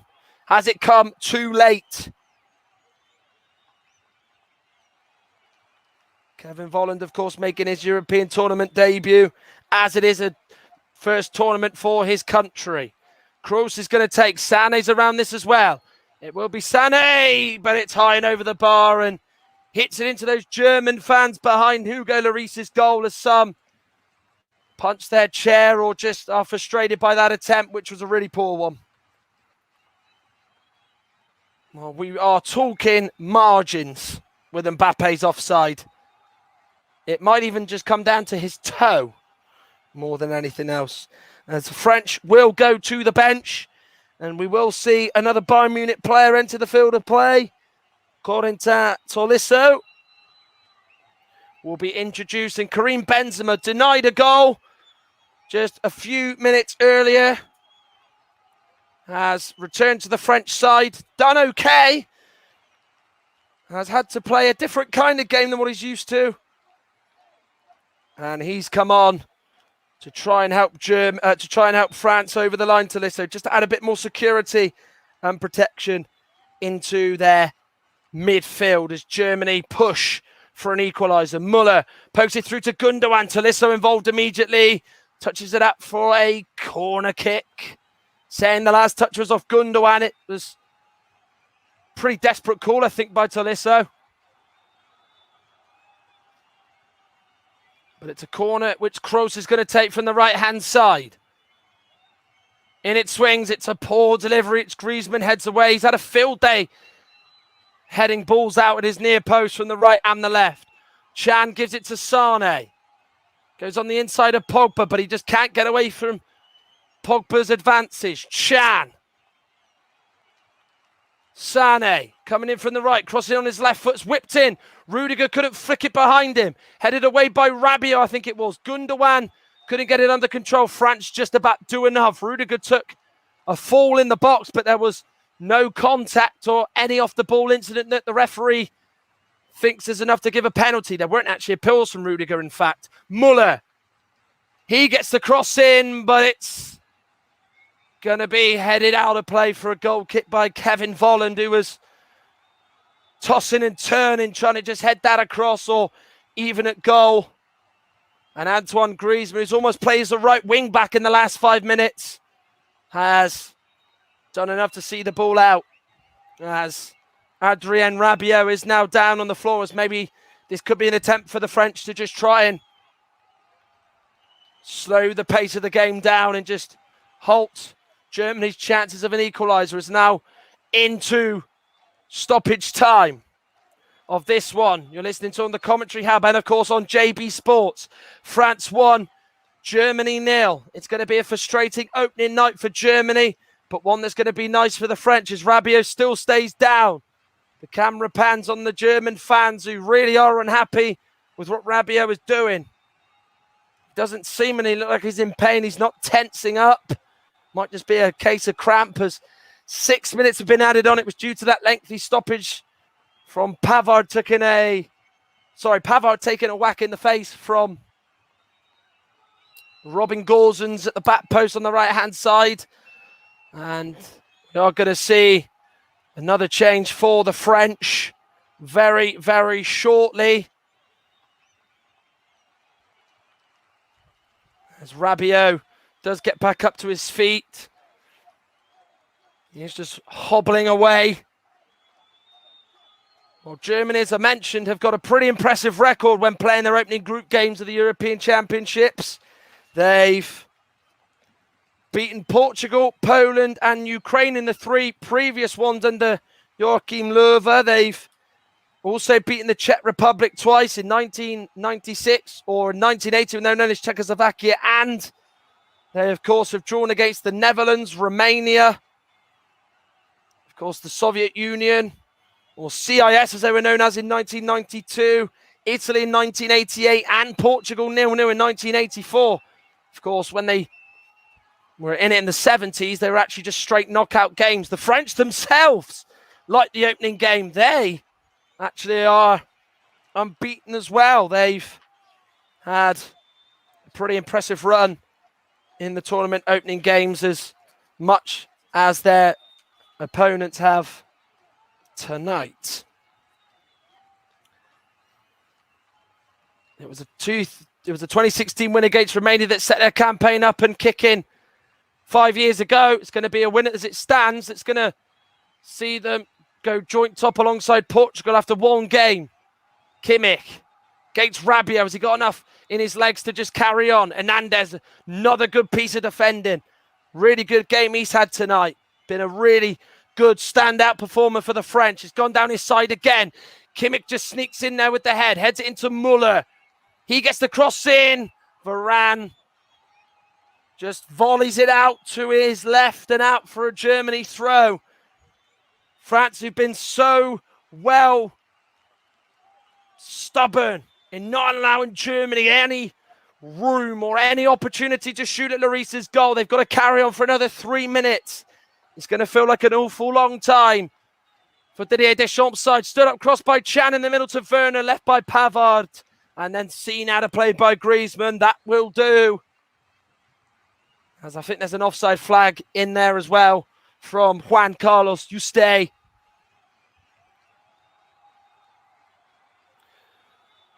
As it could have not just been 1-0 to France, but it could have been 2 or 3. Mbappe had a goal disallowed for Griezmann interfering. And of course, there was one where Benzema was offside due to Mbappe just slightly perhaps straying offside within literally millimetres. As Rabiot's evening is over, we will be seeing Ousmane Dembele come on of Barcelona.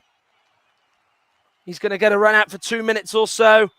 Good evening's work for Adrien Rabiot. Really covered the ground that was left behind him. Really has been a good shield for the defence, as Germany have been relentless in putting balls in and have forced the French back at times in their own half. So he's been replaced as Ousmane Dembele comes on, a man who played in Germany just a few years ago for Borussia Dortmund. Here is now Joshua Kimmich.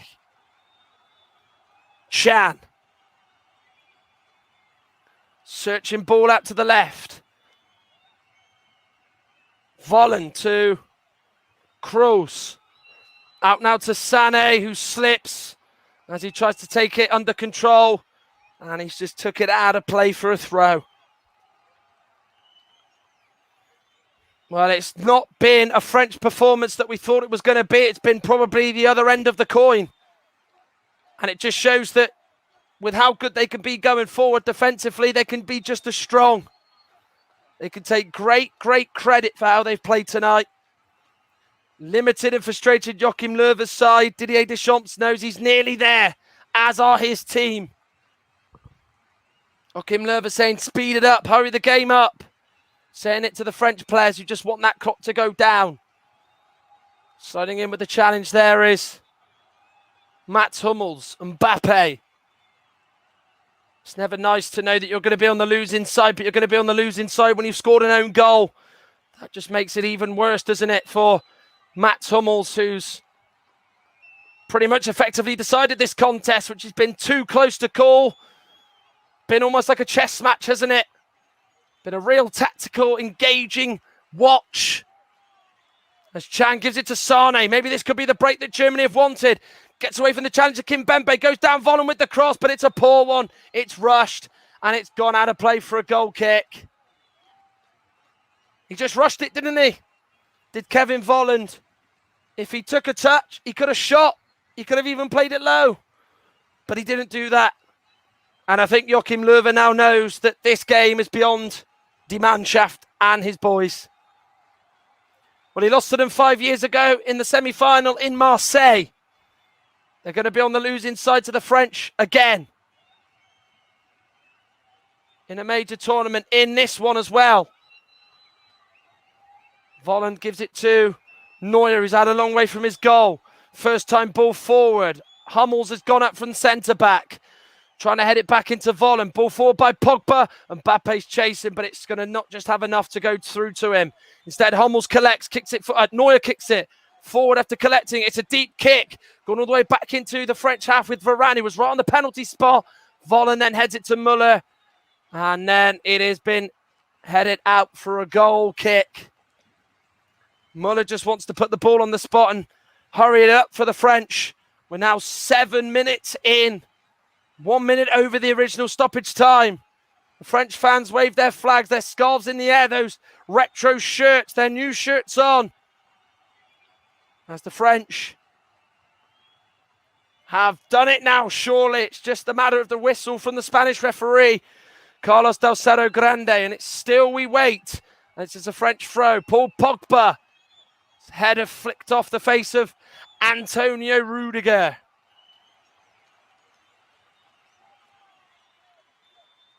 Benjamin Pavard just taking his time. Some French fans think that something's in the works, that they're not going to hold on. Does feel like now they've done it. Pavard with the throw in, Pogba with the flick on. Griezmann's offside. But it won't matter anyway. The world champions are off to a winning start in Group F. The group of death, not so much for the French. They've beaten their arch rivals in this group, Germany, by 1-0. And it was a German player with the own goal in Mats Hummels via Lucas Hernandez's cross. Germany tried, but didn't really try enough to score, I didn't think. The French were resolute, they were organised, and it was a different kind of French performance, one that we're not used to seeing under Didier Deschamps. And for the first time in European Championship history, Germany have lost their opening group game. Full time at the Football Arena in Munich. It's Germany 0, France 1. It's a winning start for Les Bleus and Didier Deschamps. Yes, that is correct, Matt. That is correct. And Matt, you know what question is going to come now, mate. Who was your man of the match? And he's going to be sponsored by the brilliant commentary services. The defence for France was superb, but, you know, I think the pass from Paul Pogba to Lucas Hernandez was superb, and that's why he's man of the match for me. I alluded it to earlier on commentary.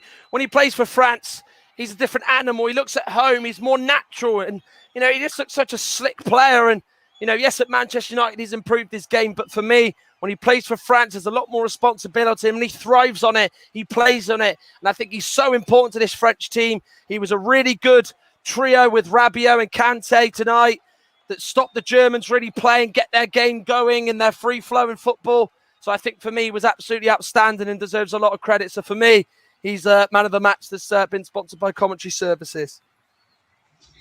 Yes, and he was, and like you said, Matt, and like it on commentary, it was a superb ball from Paul Pogba to give France the lead in this game tonight and give them all 3 points as well. A brilliant ball across to Lucas Hernandez, and his ball was played across.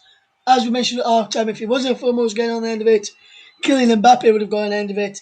He almost scored a goal and an assist, but for offsides against Antoine Griezmann, and then again himself prevented that. But how good was Mbappe as well tonight for France? Yeah, I thought he did okay in spells. I mean, you know, we know Kylian Mbappe is explosive and is such a gem, isn't he, in this French side? Such a key player for them. He took his goal brilliantly, but ultimately it's irrelevant because he was offside, and Griezmann was actually coming back from the offside position. So without actually touching it, Griezmann has effectively sent Mbappe offside, but he was still okay. He showed glimpses of what he could do, but he had to do a different role. It wasn't really the game for him as it was edging on. France had to do something different. They had to be solid, tight-knit, be as a unit, be compact, be tight. And Mbappe still did his defensive duty. So it was a different role for him and his teammates tonight, a lot of them. And I thought they passed that test with flying colours.